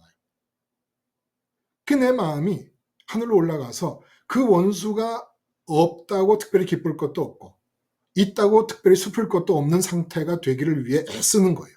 애써야 됩니다. 기도해야 됩니다, 여러분. 말씀드렸어요. 하버드 대학 입학하고 나면 끝난 게 아니라고. 졸업하기 위해서는 공부를 많이 해야 됩니다. 커리큘럼을 따라서. 취직했다고 끝나는 게 아닙니다. 취직한 뒤가 더 중요한 거예요. 구원을 받았습니다. 구원을 받았으면 구원을 이루기 위해 애써야 됩니다. 다른 거 애쓰지 말고 이것만 애쓰라는 거예요. 근데 이 애쓰는 일은 가벼운 멍해고, 쉬운 멍해고 가벼운 짐이라는 거예요. 다른 일에 비해서 말도 못하기 쉽고 가볍다는 겁니다. 애써야 되는 거예요. 그래서 그 원수 앞에서 막 분기가 탱천한 상태에서 내가 저 사람에 대해서 내가 하나님 어떻게 하면은 되겠습니까? 라고 물어갖고 하나님이 응답해 주시는 게 아니고, 하나님, 주님을 바라봅니다. 원수를 바라보지 말고 주님을 바라보는 거예요. 원수를 바라보고 있는 한 해결이 없어요. 이리관지가 안 되는 거죠. 주님을 바라보는 거예요. 그게 이리관지잖아요. 원수가 난리를 치는데 문 딱 닫아 걸고 나는 주님을 바라보는 거예요. 그럼 마음이 하나님께로 올라갑니다. 그 증거는 원수가 안 미워요. 원수가 안 미우면 저 원수도 십자가 이리간지의 삶을 살면 좋겠다 하는 마음이 들잖아요. 그러면 내 말과 행동 속에 그 원수를 향한 하나님의 뜻이 나타나기 시작합니다. 그 뜻이 예수님이 바리새인들을 향해서 독사의 새끼들아 라고 할 수도 있어요. 그리고 현장에서 잡혀온 간음하다 잡힌 여자에게 포용력을 보이시고 세리와 창기들에게 포용력을 보이신 식으로 나타날 수도 있어요. 성전 정화로 나타날 수도 있고 어떤 방식으로도 나타날 수 있습니다. 그 방식은 결정할 수가 없다는 거예요. 방식은. 그러나 내가 그 사람을 마주 대해서 1단계가 지나가고 2단계가 분명하다면 그 2단계까지 오는데 그 사람을 위해 하는 게 아니에요. 나를 위해 하는 거예요. 하나님과의 관계에 도움이 또 되는 것이고 실질적으로 내가 하나님을 한 번 더 찾는 거니까 원수를 계기로 삼아서. 그리고 그 사람이 이뻐질 정도로 하늘에 있는 것을 확인해야 되는 것이니까. 미운 마음이 없어질 정도로. 그 상태를 위해 애쓰는 거예요. 요거 하나가 우리가 애쓸 수 있는 게 다라는 겁니다. 그리고 나서 문 열고 나가 말하고 행동하면 이제 하나님과의 호흡이 맞아 들어가기 시작한다는 거예요. 우리가 맞바람을 이렇게 센 맞바람. 제가 외삼촌이 그 교편 생활을 경상북도에서 하실 때 포항에서 교편 생활을 하고 계실 때 외할머니 댁을 이제 갔어요. 근데 포항 부두에 나갔는데 어릴 때 기억이에요. 바람 때문에 숨을 못 쉬겠는 거예요. 바람 때문에. 그런 것과 마찬가지죠. 그 사람을 향해서 갖고 계신 하나님의 뜻의 방향이 그 사람을 향해 갑니다. 근데 내가 그걸 맞서 있어 갖고는 그 사람 관계가 숨차고 힘든 거예요. 왜 이렇게 사람 관계가 어려울까? 왜 이렇게 사람 관계가 자꾸 어긋날까? 그 사람을 향해 갖고 계신 하나님의 뜻의 바람과 반대 방향, 마주보는 방향으로 서 있기 때문에 그렇다는 겁니다.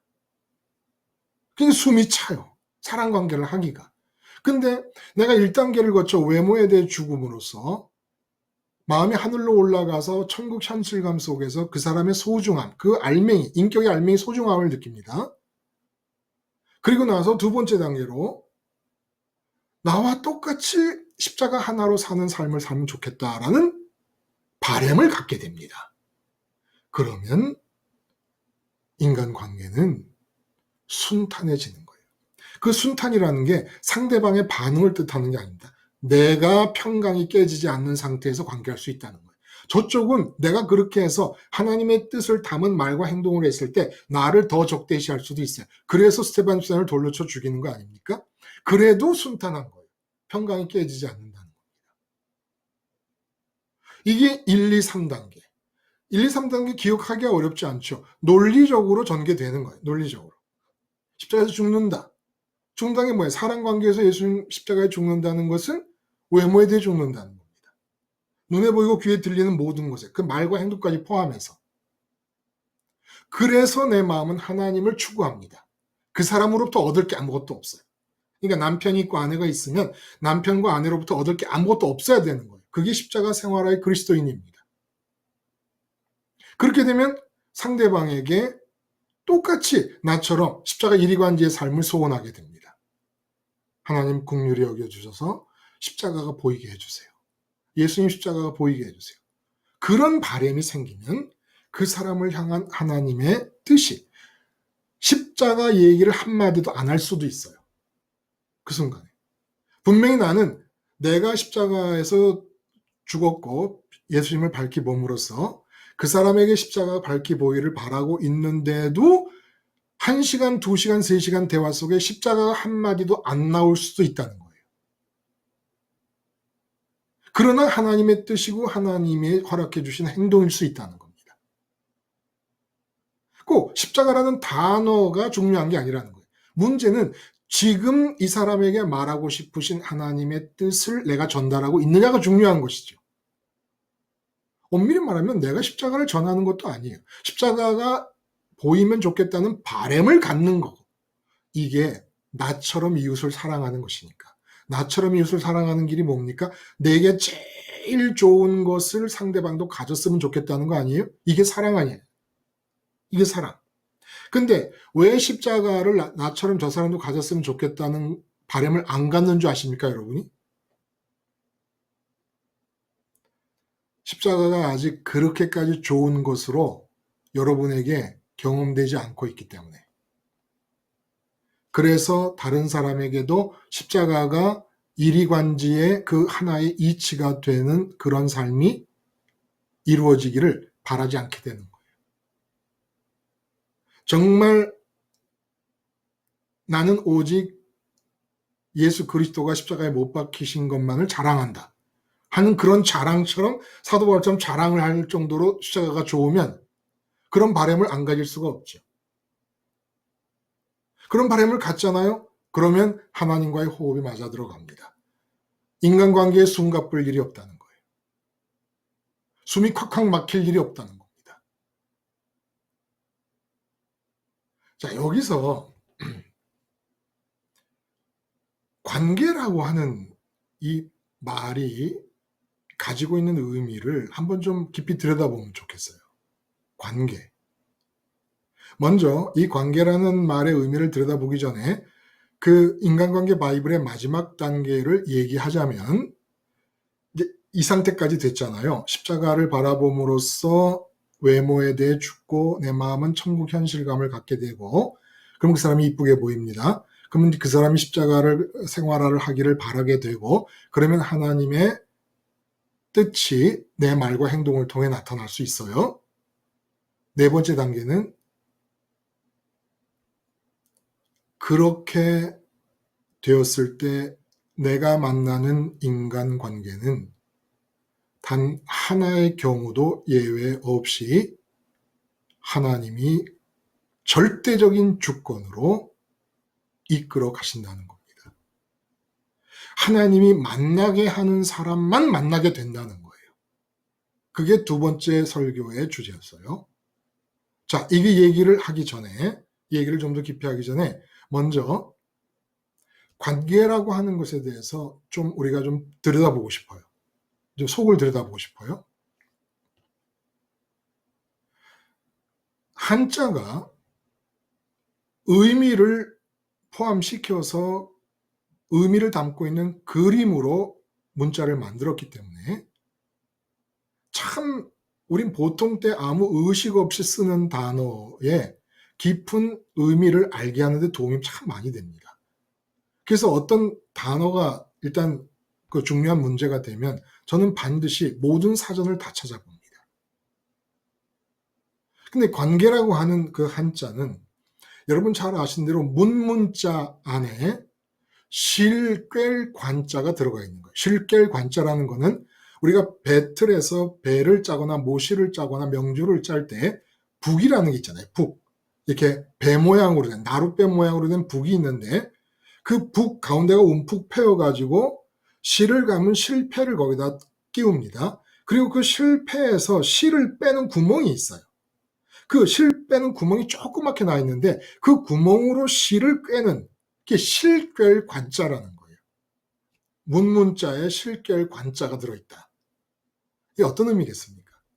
이 관자는 원래 의미는 우리는 관계를 맺는다라고 하니까 그 사람과의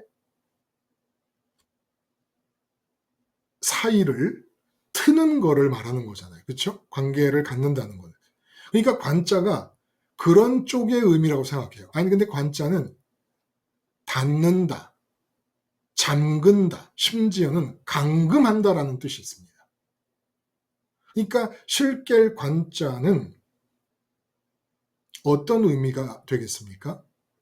안쪽에서 보면 길게 양쪽 두 쪽 때문에 양쪽에 손잡이가 있고 그 손잡이를 열쇠로 걸어 잠근 모양이기도 하고 또 실을 꿰 관자라고 하는 뜻은 어떤 뜻이냐면 닫혀있는 문 속에 구멍이 실이 들어갈 정도로 좁게 나 있다 이런 뜻이에요.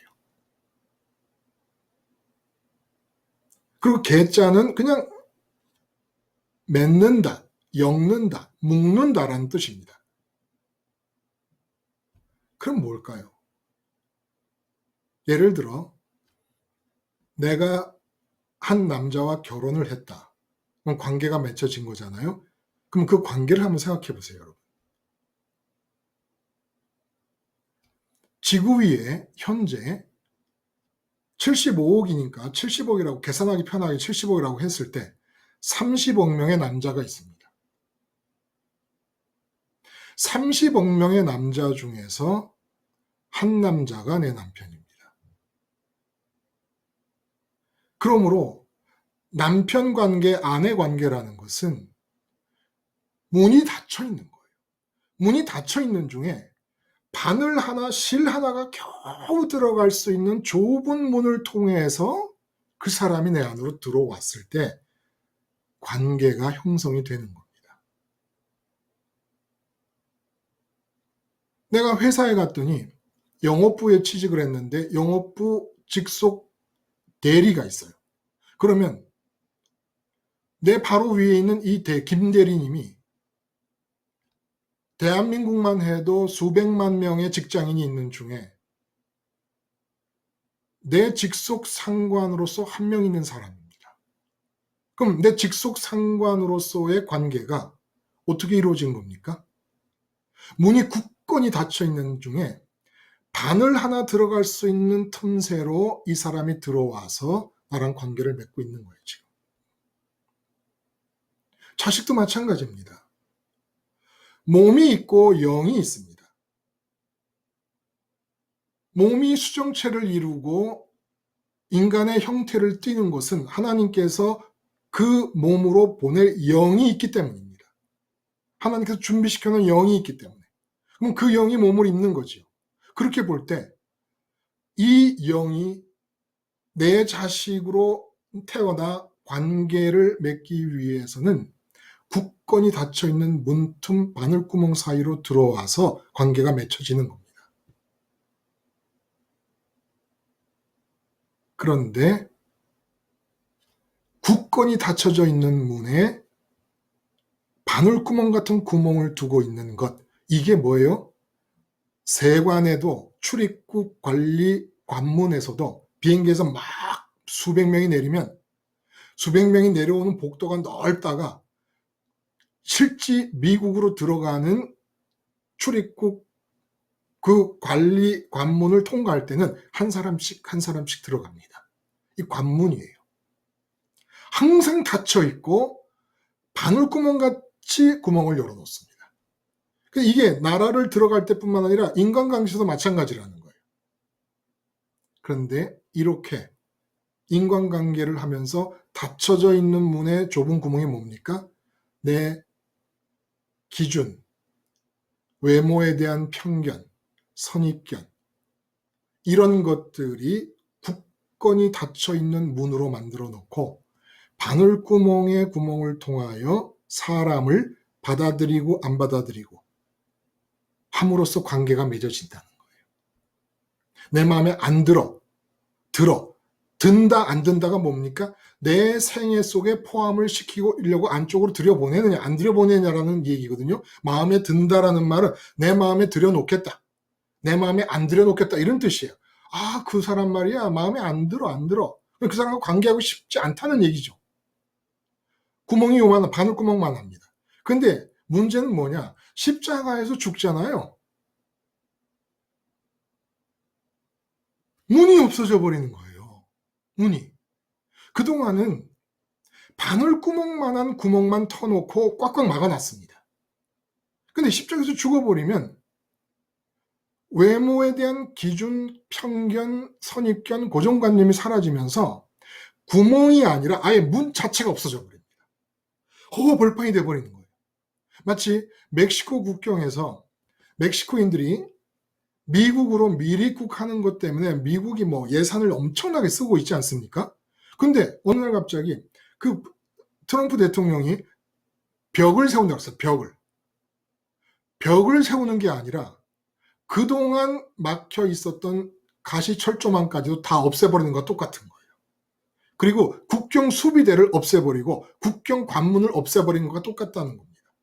자, 이제 그럼 어떻게 되겠어요? 멕시코인들이 얼마나 쏟아져 들어오겠습니까? 미국으로. 큰일 났잖아요. 우리도 마찬가지예요. 십자가에서 우리가 죽잖아요. 그러면 그동안은 세상에서 배운 대로 외모에 대한 기준과 선입견과 편견과 고정관념이라는 그 재료를 통하여 대문을 만들어 놓고 꼭꼭 틀어막고 내 마음에 드는 사람 안 드는 사람 또 들든 안 들든 어쩔 수 없어서 관계를 하게 되는 사람 그거 어쩔 수 없음도 구멍이 바늘구멍만한 구멍을 열어놓고 그 들어오는 사람에 대해서만 관계를 하고 살았는데 십자가에서 죽게 되고 외모에 대한 기준이 사라지니까 이 문이 통째로 없어져 갖고 국경 관문 자체가 없어져 버리고 국경을 경계를 표시하는 철조망도 없어져 버린 상태가 멕시코인들이 막 들어올 수 있는 상태가 되어버렸다는 거예요. 그런데 그렇게 세상에 있는 모든 사람을 향하여 외모에 대한 기준이 없어지고 관문을 통과하는 실구멍 같은 구멍조차도 의미가 없게 되어버렸을 때 주권자 창조주 하나님께서 내가 얼굴을 대면할 사람 대면하지 않을 사람을 결정해 나가기 시작한다는 겁니다. 아무도 이제 내가 미워할 사람도 없습니다. 십자가에서 죽었는데 누굴 미워해요?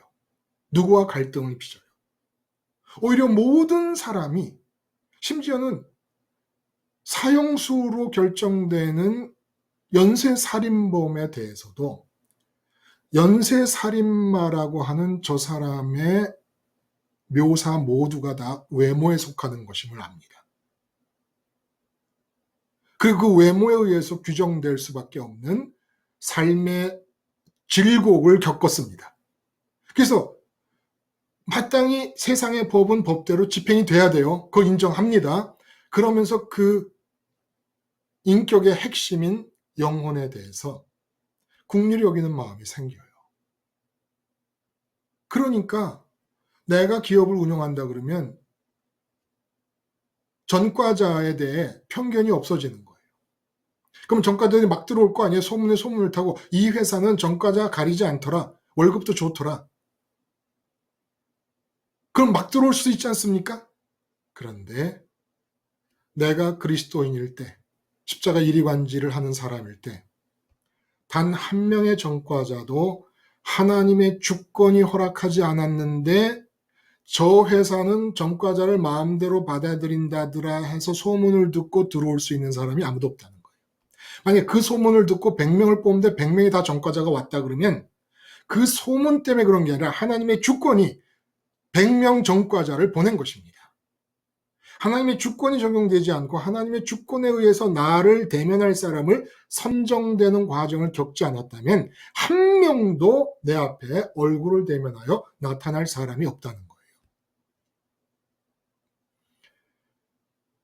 수리아 안디옥에서 출발해서 터키 동쪽으로 들어와서 동남쪽에서부터 시작해서 터키 전체 본토를 향해서 전도 활동이 시작되려면 서쪽에 있는 아시아나 북쪽에 있는 비두니아 쪽으로 가는 게 자연스럽습니다.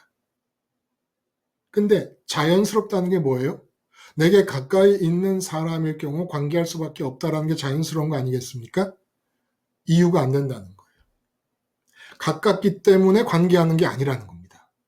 가까이 있기 때문에, 형편이 가까이 있기 때문에, 그 사람이 놓여져 있는 위치가 가깝기 때문에 그 사람이 나와 관계하고 있는 게 아니라는 거예요. 이 본문 말씀의 의미가 하나님이 주권적으로 만나게 하고 있기 때문에 오히려 그 사람이 그 자리에 오게 된 거라는 거예요. 그 사람이 그 자리에 있기 때문에 내가 김대리와 관계할 수밖에 없는 게 아니고 나를 하나님이 그 사람과 만나게 하시려고 김대리로 세웠고 나를 이곳으로 보냈다는 겁니다. 나는 외모가 없으므로 문이 없어져 버렸어요. 그동안은 문을 철저하게 닫아 걸고 바늘구멍만한 구멍을 통해서 내 마음에 드는 사람 안 드는 사람 어쩔 수 없는 사람 한두 사람 이렇게 바늘구멍같이 좁게 만들어 놓고 철저하게 내 속을 관리시켰습니다. 근데 십자가에서 죽으니까 외모에 대한 기준이 없어지니까 문이 소문이 없어져 버리잖아요. 이제 진짜 내가 만나야 될 사람을 하나님이 걸러내시기 시작합니다. 절대로 아무나 만나는 게 아니에요. 아무나 만나는 것 같고 우연히 만나는 것 같고 안 만나도 좋을 사람을 만난 것 같고 해도 절대로 하나님의 주권이 아닌데 만난 사람이 없습니다. 만나질 사람이 없다는 거예요. 그러므로 십자가 복음을 듣고 이제부터 내가 만날 사람들은 무조건 그 사람 앞에서 나는 십자가를 밝히 봐야만 됩니다. 그러라고 만나는 거예요. 그러면 내가 십자가를 밝히 보고 그리고 나처럼 이 좋은 십자가를 생활하기를 바라고 그래서 하나님께서 주시는 말과 행동만 했다고 그 사람이 나한테 좋게 대할 것이냐? 아니라는 거예요. 좋게 대할 사람도 디모데처럼 사도 바울이 나의 사랑하는 아들이라는 표현을 쓸 정도로 너무너무 그냥 십자가 생활을 잘하는 거예요. 응? 십자가 이리관지의 달인이 되는 거예요. 디모데가. 얼마나 사도 바울이 볼 때 대견하고 기쁜지 몰라요? 그러나 그런 사람만 있습니까? 그 디모데가 나온 그 루스트라 지방에서 1차 전도 여행 때 획기적으로 가장 강력하게 돌에 맞아 죽는 지경에 이르게 됩니다. 그러면 왜 그럴까? 하나님이 나와 관계 안으로 이끌어들인 사람. 그 사람은 우리 개똥도 약에 쓰려고 그러면 없다 그러잖아요? 개똥 같아 보여도 내 인생의 약이 되기 때문입니다. 하나님의 주권에 의해서 내가 만나는 사람 중에 아무리 세상적인 기준으로 볼 때 개똥 같은 사람이라고 할지라도 나에 대한 하나님의 주권이 땅에서 실현되는 일을 위하여 약에 쓰이지 않을 사람이 없다는 거예요. 원수 마찬가지라는 거예요. 그러므로 원수를 만나도 내 마음이 흔들릴 필요가 없는 거예요. 결혼을 했는데 어느 순간 이건 결혼을 잘못했구나라는 생각이 팍 들어. 그럼 이게 어떻게 이제? 하늘이 무너지는 것 같잖아요? 걱정하지 말라는 거예요. 십자가 붙잡으면 된다는 겁니다. 그러면 원수가 약으로 변하는 거예요. 원수가. 그리고 이제부터 하나님께서 내가 이제까지 십자가를 모르면서 맺어왔던 모든 인간관계를 정리해 나가기 시작하십니다. 경험이에요, 경험. 사도 바울도 마찬가지예요. 다메섹 도상 회심 이전의 관계가 다 정리돼 버렸지 않습니까? 그리고 자기가 박해하던 사람들과 관계를 트고 성도의 교제를 하지 않습니까? 이제까지 맺어왔던 모든 관계가 하나님에서 다 정리돼 가기 시작합니다. 이때 아까워하지 마세요. 누구라도 아까워하지 마세요. 형제라도 아까워하지 마세요. 다 마음에서 정리돼야 됩니다. 그리고 끊어질래야 끊어질 수 없는 세상에 사는 한 끊어질 수 없는 관계. 부모 자식 관계. 부부 관계는 끊어질 수 있어요. 하나님이 어디까지 관계를 정리해 나가실지는 제가 예측할 수 없습니다. 그러나 부모 자식 관계 같은 그런 관계, 또 부부 관계도 마찬가지죠. 끊어지면 안 되지요. 그러나 뭐 어떻게 지금 이혼했으면 어떡할 거예요. 그러나 부부 관계 같은 것도 완전히 다른 관계로 만들어 가십니다. 내가 십자가 생활을 하고 십자가 이리관지를 할 때. 난 이거 하나만 하는 거예요. 이리관지라는 말 뜻이 뭡니까? 그거 말고는 안 하는 것이고 그거 말고는 할 줄 모르는 것입니다. 안 해서 안 하는 거고 못해서 안 하는 거예요. 십자가 바라보는 것 말고는. 그런데 모든 인간관계를 다 토탈리 새롭게 갱신해 가십니다. 그래서 그동안 십자가 생활을 하지 않았으므로 천국 현실감도 없고 아버지를 소원하는 아버지 자녀의 마음도 없고 그래서 이웃을 대해도 십자가라는 최고의 보물을 그 사람도 갖게 되기를 바라는 이웃 사랑도 못 해본 상태에서 맺고 있었던 많은 관계들이 다 정리되고 변하게 됩니다. 그리고 새롭게 예비된 관계들이 기다리고 있습니다. 나는 인간에 대해 무방비 상태예요. 모든 인간의 1000가지, 10,000가지, 1,000,000가지의 외모에 대하여 얼마나 각양각색의 사람이 있습니까? 근데 십자가에서 죽는다는 건 그 각양각색 1,000,000가지, 10,000,000가지의 외모가 죽는 걸 말하는 거거든요. 그리고 마음이 모든 외모를 벗어버린 나체가 된 마음이 하나님께로 가는 걸 말하는 거예요. 그러니까 외모가 의미가 없는 거죠. 내가 하나님께로 간다는 그 구원의 사건 속에서 보면. 그래서 깡그리 죽어버리면 이제 흑인, 백인, 황인, 뭐 인도 사람, 아프리카 사람, 뭐 누구든지 내 며느리감도 될 수 있고 내 사위감도 될 수 있고 뭐 난리가 나는 거죠. 모든 관계가 다 열리니까. 그러나 하나님의 주권이 아니면 단 한 사람과의 만남도 일어나지 않습니다. 그만큼 하나님은 살아 계신 분이십니다. 어림도 없어요. 누구를 내가 만나요? 예? 자연스러워요. 소아시아, 이 아시아 지방에 전도하고 비두니아 지방으로 가는 게 자연스러워요. 이거 가까이 있다고 자연스럽고 이웃이라고 뭐 공간적으로 이웃이라고 자연스럽고 혈연이라고 뭐 산촌이고 뭐 팔촌이고 혈연이라고 자연스럽고 절대 아닙니다. 절대 다 외모예요. 이게 다 외모입니다.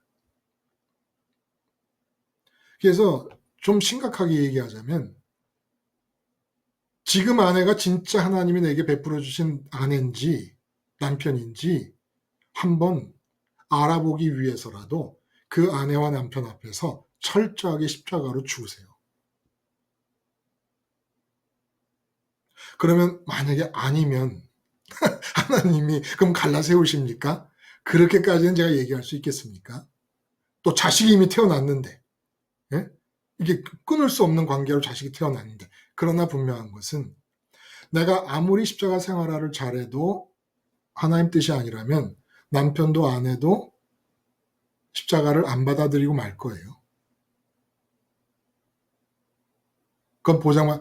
그러나 배우자가 십자가 생활을 할 경우에 훨씬 유리하지요. 그러나 죽을 때까지 안 받아들이고 말 거예요. 아들은 너무너무 십자가 생활을 잘해도 엄마나 아빠는 결국은 죽을 때까지 십자가 생활을 못하고 죽을 경우가 있을 거예요.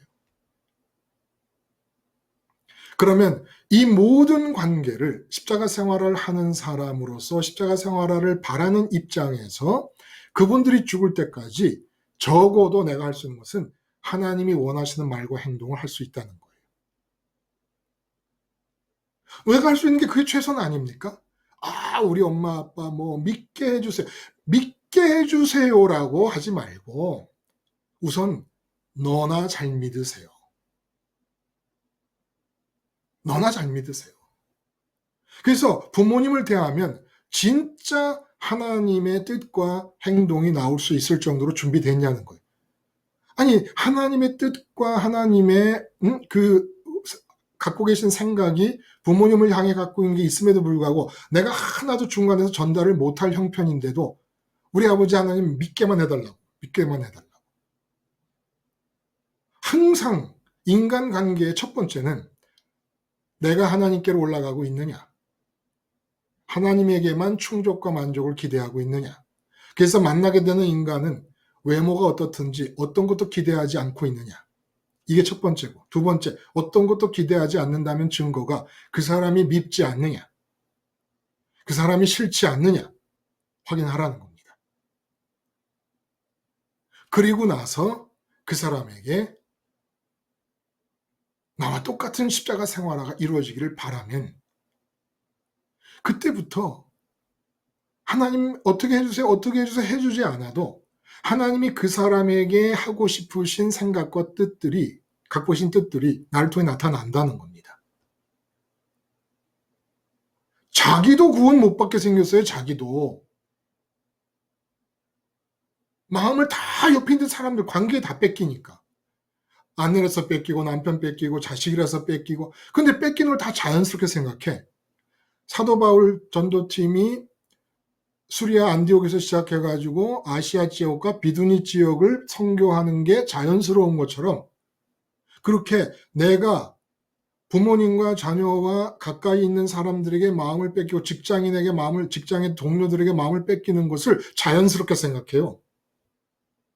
그거 아니라니까요. 억지 같아도 하나님 나를 마케도니아로 보내십니다. 그럼 무슨 뜻이겠습니까? 만남을 제대로 하고 싶어서 만남을 통해 하나님과의 호흡을 맞춰보고 하나님이 만나는 대상에 대해 갖고 계신 뜻을 정확하게 전달하고 싶은 말과 행동을 하고 싶다면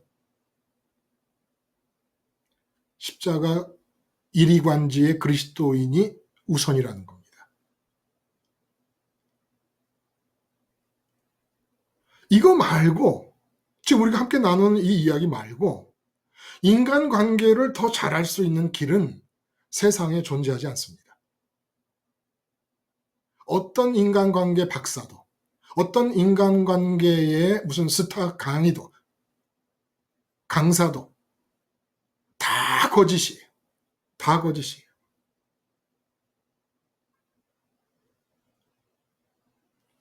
오직 내가 만나는 사람은 하나님이 만나게 해주는 사람만 만납니다.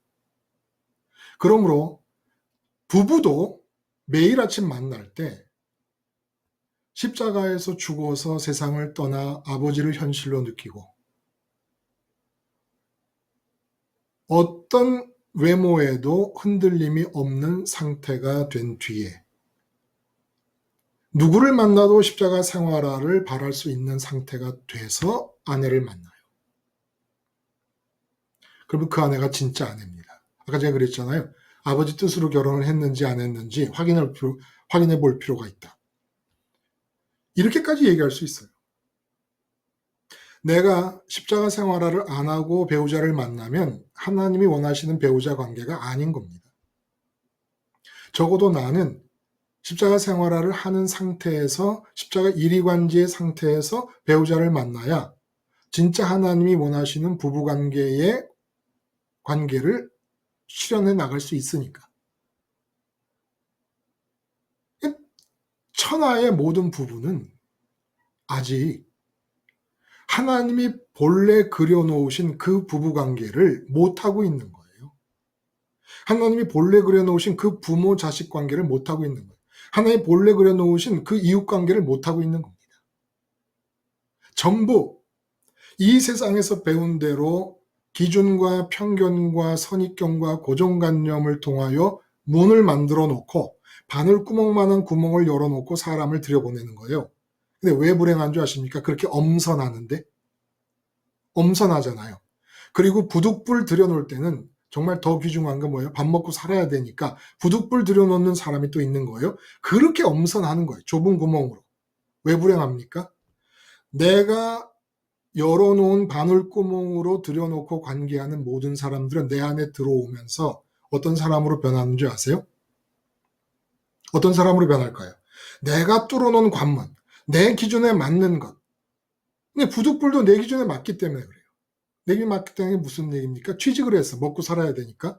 근데 거기서 만나는 상관이 있어요. 그러면 이 상관은 내가 먹고 살아야 된다는 더 큰 문제를 위해서 내가 수용해야 될, 치러야 될 값이다 라고 생각하는 거예요. 다 기준이 적용되는 거죠. 가치 판단이 계산을 하는 겁니다. 이렇게 해서 엄선해서 들여놓은 관계를 통하여 내 안으로 들어온 사람들. 그 사람들이 누가 되는 줄 아세요? 어떤 사람이 되는 줄 아십니까? 엄청나게 어려운 과정을 뚫고 들어온 거잖아요. 아까 말씀드린 대로 내 아내다 남편이다 그러면 35억 대 1의 경쟁을 뚫고 내 아내가 돼서 내 남편 내 안으로 들어온 겁니다. 근데 내 기준으로 들여놓은 그 사람들이 나에게 테러리스트가 되는 거예요. 내 기준으로 들여놓은 내 그 자식, 내 아내, 내 남편, 내 직장인들, 직장 동료들, 그 사람들이 내 평강을 부셔버립니다. 내 남편이, 내 아내가, 내 자식이 평강을 부셔버립니다. 폭파시켜버립니다. 감사를 부셔버립니다. 기쁨을 폭발시켜 버리는 거예요. 다. 근데 그 테러리스트들을 출입국 관문에서 걸러내지 못하고 내 안으로 받아들여 놓고 있는 겁니다. 그리고 그들을 끼어 안은 채로 평강을 원하는 거예요. 그들은 내 평강의 테러리스트들인데 걱정을 주고 근심을 주고 분이 나게 하고 평정심이 깨지게 하고 하는 테러리스트들인데 그들을 마음에 품고 있는 채로 그들과 함께 더불어 테러리스트들과 함께 더불어 행복하겠다는 거예요. 이게 지금 지구 위에 살고 있는 사람들의 모습입니다. 절대로 내가 만들어 놓은 기준과 관문의 좁은 구멍을 통하여 엄선된 관계, 이 관계가 나를, 내 인생을 박살내버리는 거예요. 다. 내 자녀들은 뭐 그렇게까지 나를 박살낼 정도가 아닌데 자녀가 괜찮지 않습니까? 자녀가 괜찮으면 괜찮기 때문에 여러분들의 발목을 붙잡고 하늘로 못 가게 해요. 하늘로 못 가게 하는 게 뭡니까? 여러분들의 인생에서 영생을 박살내는 거 아닙니까? 이게 무서운 거예요. 인간관계는 십자가에서 다시 시작해야 돼요. 십자가로부터. 하나님이 맺어주시는 관계라야 되는 거예요. 근데 이미 부모 자식 관계처럼 끊어질 수 없는 관계도 하나님이 맺어주시는 관계로 내 마음에 그들을 감아놓고 테러리스트인 자녀들을 내 마음대로 교화시키고 바꿔서 행복하려 하지 말고 십자가에서 완전히 모든 관계 다 죽어버리고 내 자식이나 남의 자식이나 구분이 없을 정도로 외모에 대한 기준이 없어져 버려야 돼요. 그렇다고 하나님이 아무 자식이나 내 집에 들어와서 살게끔 만드시지 않으십니다. 십자가를 통해 그동안 내가 엄선된 기준으로 뽑아 내 안으로 들여오는 모든 사람과의 관계를 다 끊어버리세요. 그리고 들어오지 않았던 밖에 있는 모든 사람에 대하여 마음이 열리게 됩니다. 그러니까 그동안 들어왔던 사람이나 그동안 들어와 있지 않던 사람이나 똑같은 상황이 되는 거예요. 내게 있어서. 그러면 그 들어왔던 사람이 자식이고 아내일 때에 들어오지 않고 있던 다른 여자나 다른 집 자식, 다른 남편, 다른 남자에 대해서 하는 행동과 말이 어떻게 결정되느냐? 하나님이 결정하시는 겁니다. 내가 내 아내라고 이렇게 해야지가 아니라 하나님께서 결정하신다는 거예요. 내 아내라는 여자를 대하고 내 남편이라는 남자를 대할 때는 하나님이 이렇게 말하고 이렇게 행동하실 것입니다. 근데 그렇지 않은 여자, 그렇지 않은 남자를 만날 때는 하나님 또 그렇게 행동하고 그렇게 말하도록 하실 것입니다. 하나님이 결정한다는 거예요. 아내에 대해 말하는 남편다운 말. 내가 남자답고 남편답고 아내를 사랑해서 하는 말이 아니라는 거예요. 그렇게 되면 안 된다는 겁니다. 그건 테러리스트라는 거예요. 그런 경우에 아내는 테러리스트라는 거예요. 아내 때문에 불행해져요. 하나님이 넣어주시는 말을 하라는 거예요. 하나님 넣어주시는 말을 그렇게 하려면 십자가 이리관지 하면 된다는 거예요. 여러분이 지금 걱정이고 근심인 이유가 다 뭡니까? 엄선해서 여러분 생애 안으로 들여놓은 그 사람들 때문에 여러분은 불행해지고 있는 거예요. 여러분이 행복할 수 있는 조건은 지금 들여놓은 사람들과 밖에 있는 사람들에 대해 외모상으로, 혈연상 내 자식이라는 것도 외모 아닙니까? 내 자식과 남의 자식을 대할 때 똑같이 귀하고 똑같이 소중하고 똑같이 예뻐야 되는 거예요. 그런데 그렇게 됐을 때 나와 얼굴을 대면하게 하는 그 연령의 아이들을 내 자식으로 하나님 결정해 주시고 날마다 그 아이에게 자녀에게 할 말과 자녀 아닌 똑같이 내 자녀와 똑같이 소중한 다른 아이에게 할 말을 하나님이 결정해 주신다는 거예요. 내가 내 자녀이기 때문에 내가 이렇게 말하고 남의 자녀이기 때문에 이렇게 차별하는 것이 아니라 이게 되겠어요, 여러분? 아, 너무 이거 이상적인 거 아니냐? 아니요. 말하자면 어떤 건 줄 아십니까? 사람이 사람을 외모로 보면서 관문을 만들어 놓고 좁디 좁은 바늘구멍을 만들고 엄선해서 들여놓고 그 사람들로 인해서 괴로워하면서 살고 있는 게 이게 기적입니다. 그냥 사람을 볼 때 누구나 다 소중하게 보이는 게 이게 자연스러운 거 아니에요? 원래 아니에요, 이게?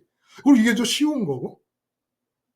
그걸 다 남편을 35억 대 1로 고른다고 생각을 해봐요.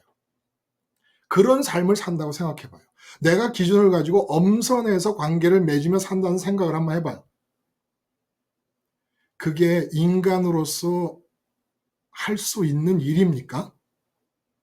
인간을 보면 다 그냥 귀해야 돼요. 이게 더 쉬운 것이고, 이게 더 맞는 거잖아요. 오리지널한 거잖아요. 응? 말씀드린 대로 하와가 아담을 만날 때, 하와가 뭐 산책하고 뭐 먹을 게 궁해가지고 뭐 과일을 따먹으려고 그러다가 아담하고 만난 게 아닙니다. 아담이는 있고 하와를 하나님이 손붙잡고 가서 아담 일로 와봐. 내가 너를 위해서 하와를 만들었어. 만나게 하신 거예요. 요 관계가 모든 관계에서 계속 반복된다는 겁니다. 하나님이 김대리를 나한테 만나게 하신 거고, 박 사장님을 나한테 만나게 하신 겁니다. 그럼 그렇게 만난 이유는 뭡니까? 그 관계를 통해서 나하고도 친해지고, 그 만난 사람도 사랑하고, 그 만난 사람에 대한 나의 뜻을 네가 받음으로써 나와의 호흡도 맞춰가고, 이 일석삼조. 십자가만 붙잡으면 사랑 관계를 하는데, 그 사람이 안 받아들여도 스테반 집사님과 사도 바울처럼 내 평강은 안 깨지는 거죠. 하나님하고 친해지고, 십자가 붙잡으면 사람 만날 때 하나님하고 친해지고, 사람 만나면 나는 전투태세에 들어가는 거야. 내가 십자가 놓치지 말아야지. 그래서 십자가 붙잡고 하나님께로 가요. 하나님 현실감이 한 번 더 가질 수 있도록 기회가 주어지는 거예요. 그리고 그 사람 외모에 대해서 완전히 나의 죄적 체질이 죽어버리고 관문이 열려버리고 모든 사람이 귀하게 여기는 그 세상. 얼마나 좋은데 여러분. 잠깐이라도 그걸 경험해보면 모든 사람이 다 귀하게 여겨지는 그 세상. 그 자체로 복지입니다. 근데 이제 이렇게까지 되면 하나님이 자, 같이 가자. 삼위일체 하나님. 성령이 막으셨다 그러고 예수의 영이 막으셨다 그러고 하나님이 보내셨다 그래요. 삼위일체 하나님이 나와 함께 사위일체의 호흡을 맞춰가면서 말하고 행동하게 됩니다. 이상적인 게 아니고 이게 원래 거예요. 원래 거. 응? 원래 거. 근데 그 좁은 구멍으로 기준을 가지고 인간관계를 엄선해서 하려다 보니까 부득불하게 됐을 때는 부득불하게 되면은 받아들일 수밖에 없잖아요. 근데 마음에 안 들어. 그러면 마음에 안 드는 사람을 속에 집어넣었으니 응? 마치 우리 영화 같은 거 보면 외계에서 온 괴물 같은 것이 사람 속으로 들어가가지고 막 꿈틀꿈틀거리고 돌아다니는 거 있잖아요. 저는 그런 영화를 원체 싫어요. 근데 예고편을 보면은 막 이런 설거죽이로 막 불룩불룩해서 막 돌아다니지 않습니까? 그런 것과 똑같이 내 생애 속에 내 기준에 마음에 안 드는 사람을 부득불 먹고 살래니까 들여보냈네. 이젠 뭐 그냥 행복하기는 틀린 거지요. 그 사람 때문에 원망해야 되고 그 사람 때문에 걱정해야 되고 그 사람 때문에 시달려야 되고 근데 이게 자식도 마찬가지고 아내도 남편도 마찬가지거든요. 그러지 않고 관문을 확 열어버려요. 아무 외모에 대한 판단 기준이 십자가에서 다 죽어버렸네. 사람이 다 귀해 보여. 내 안에 들여놨던 사람이 나한테 걱정, 근심, 원수처럼 여겨졌던 그 이유, 그 사람이 그 이유, 성격 이런 거. 못된 성격이면 불쌍하게 여기고 도대체 어떤 생애 과정을 겪었길래 저런 성격이 생겼나 불쌍하게 여겨지고 또 어떤 건 애교스럽게 보이기도 하고 귀엽게 보이기도 하고 근데 그걸 내가 관문을 만들어 놓고 기준을 만들어 놓고 십자가에서 죽지 않으니까 그 안에서 나는 완전히 그냥 동네 북이야, 동네 북. 그냥 두드려 패면 맞아.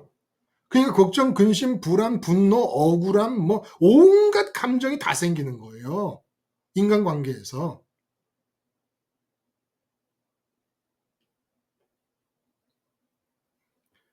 그러면 안 되잖아요. 아니, 그래서 예수님 십자가가 이게 정말 절묘하고도 기가 막힌 겁니다. 예? 그냥 우리 손 붙잡고, 다 한번 손 붙잡아요, 우리. 예? 손 붙잡고, 우리는 하여간 누구를 만나더라도 원수든 뭐 나를 환대하는 데 속지 마요. 응? 다 그냥 자기한테 유익을 위해서 하는 것이니까 환대한다고 속지 말고, 적대시한다고 속지 말고, 우리 손 붙잡고, 어떤 사람을 만나든지 예수님 십자가를 밝히 보는 일에만 목숨을 건다 라고 하면서 살아보자는 거예요. 예? 그럴 수 있죠, 여러분. 이제까지 여러분들이 인간관계를 하면서 에너지를 소모한 거에 비하면 아무것도 아닐걸요. 에너지 소모하지도 오히려 하면 할수록 소생해요. 막. 응? 좀 과장돼서 말하면 누구든지 와라. 누구든지 오면 그 사람과의 만남을 계기로 십자가 밝히봄을 통해 마음은 하나님 앞께로 가고 하나님 현실감을 더 한번 느끼고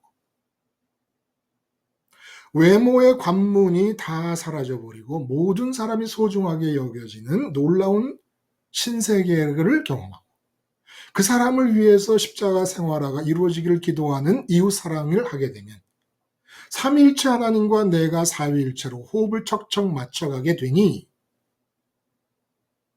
이보다 더 좋은 일이 있으면 나와 보라 그러세요. 네? 사람 만날 때 그리스도 예수가 십자가에 못 박힌 것만 밝히 보십시다. 기도하겠습니다. 하나님 아버지, 가슴이 멍해 옵니다. 예수님 십자가 못 박히시며 돌아가신 그것 하나 밝히 보는데 앞으로 여생 수천 명, 수만 명을 만나야 할 인간관계에 이런 사중의 축복이 주어지는 것인 줄을 모르고 살았습니다. 이제 누구를 만나든 십자가에 못 박힌 예수님을 밝히 보는 일에 우리의 마음과 뜻과 힘을 다할 수 있게만 하여 주시옵소서. 예수님의 이름으로 기도드리옵나이다. 아멘. 여러분 장시간 고맙습니다. 좋은 하루 되세요.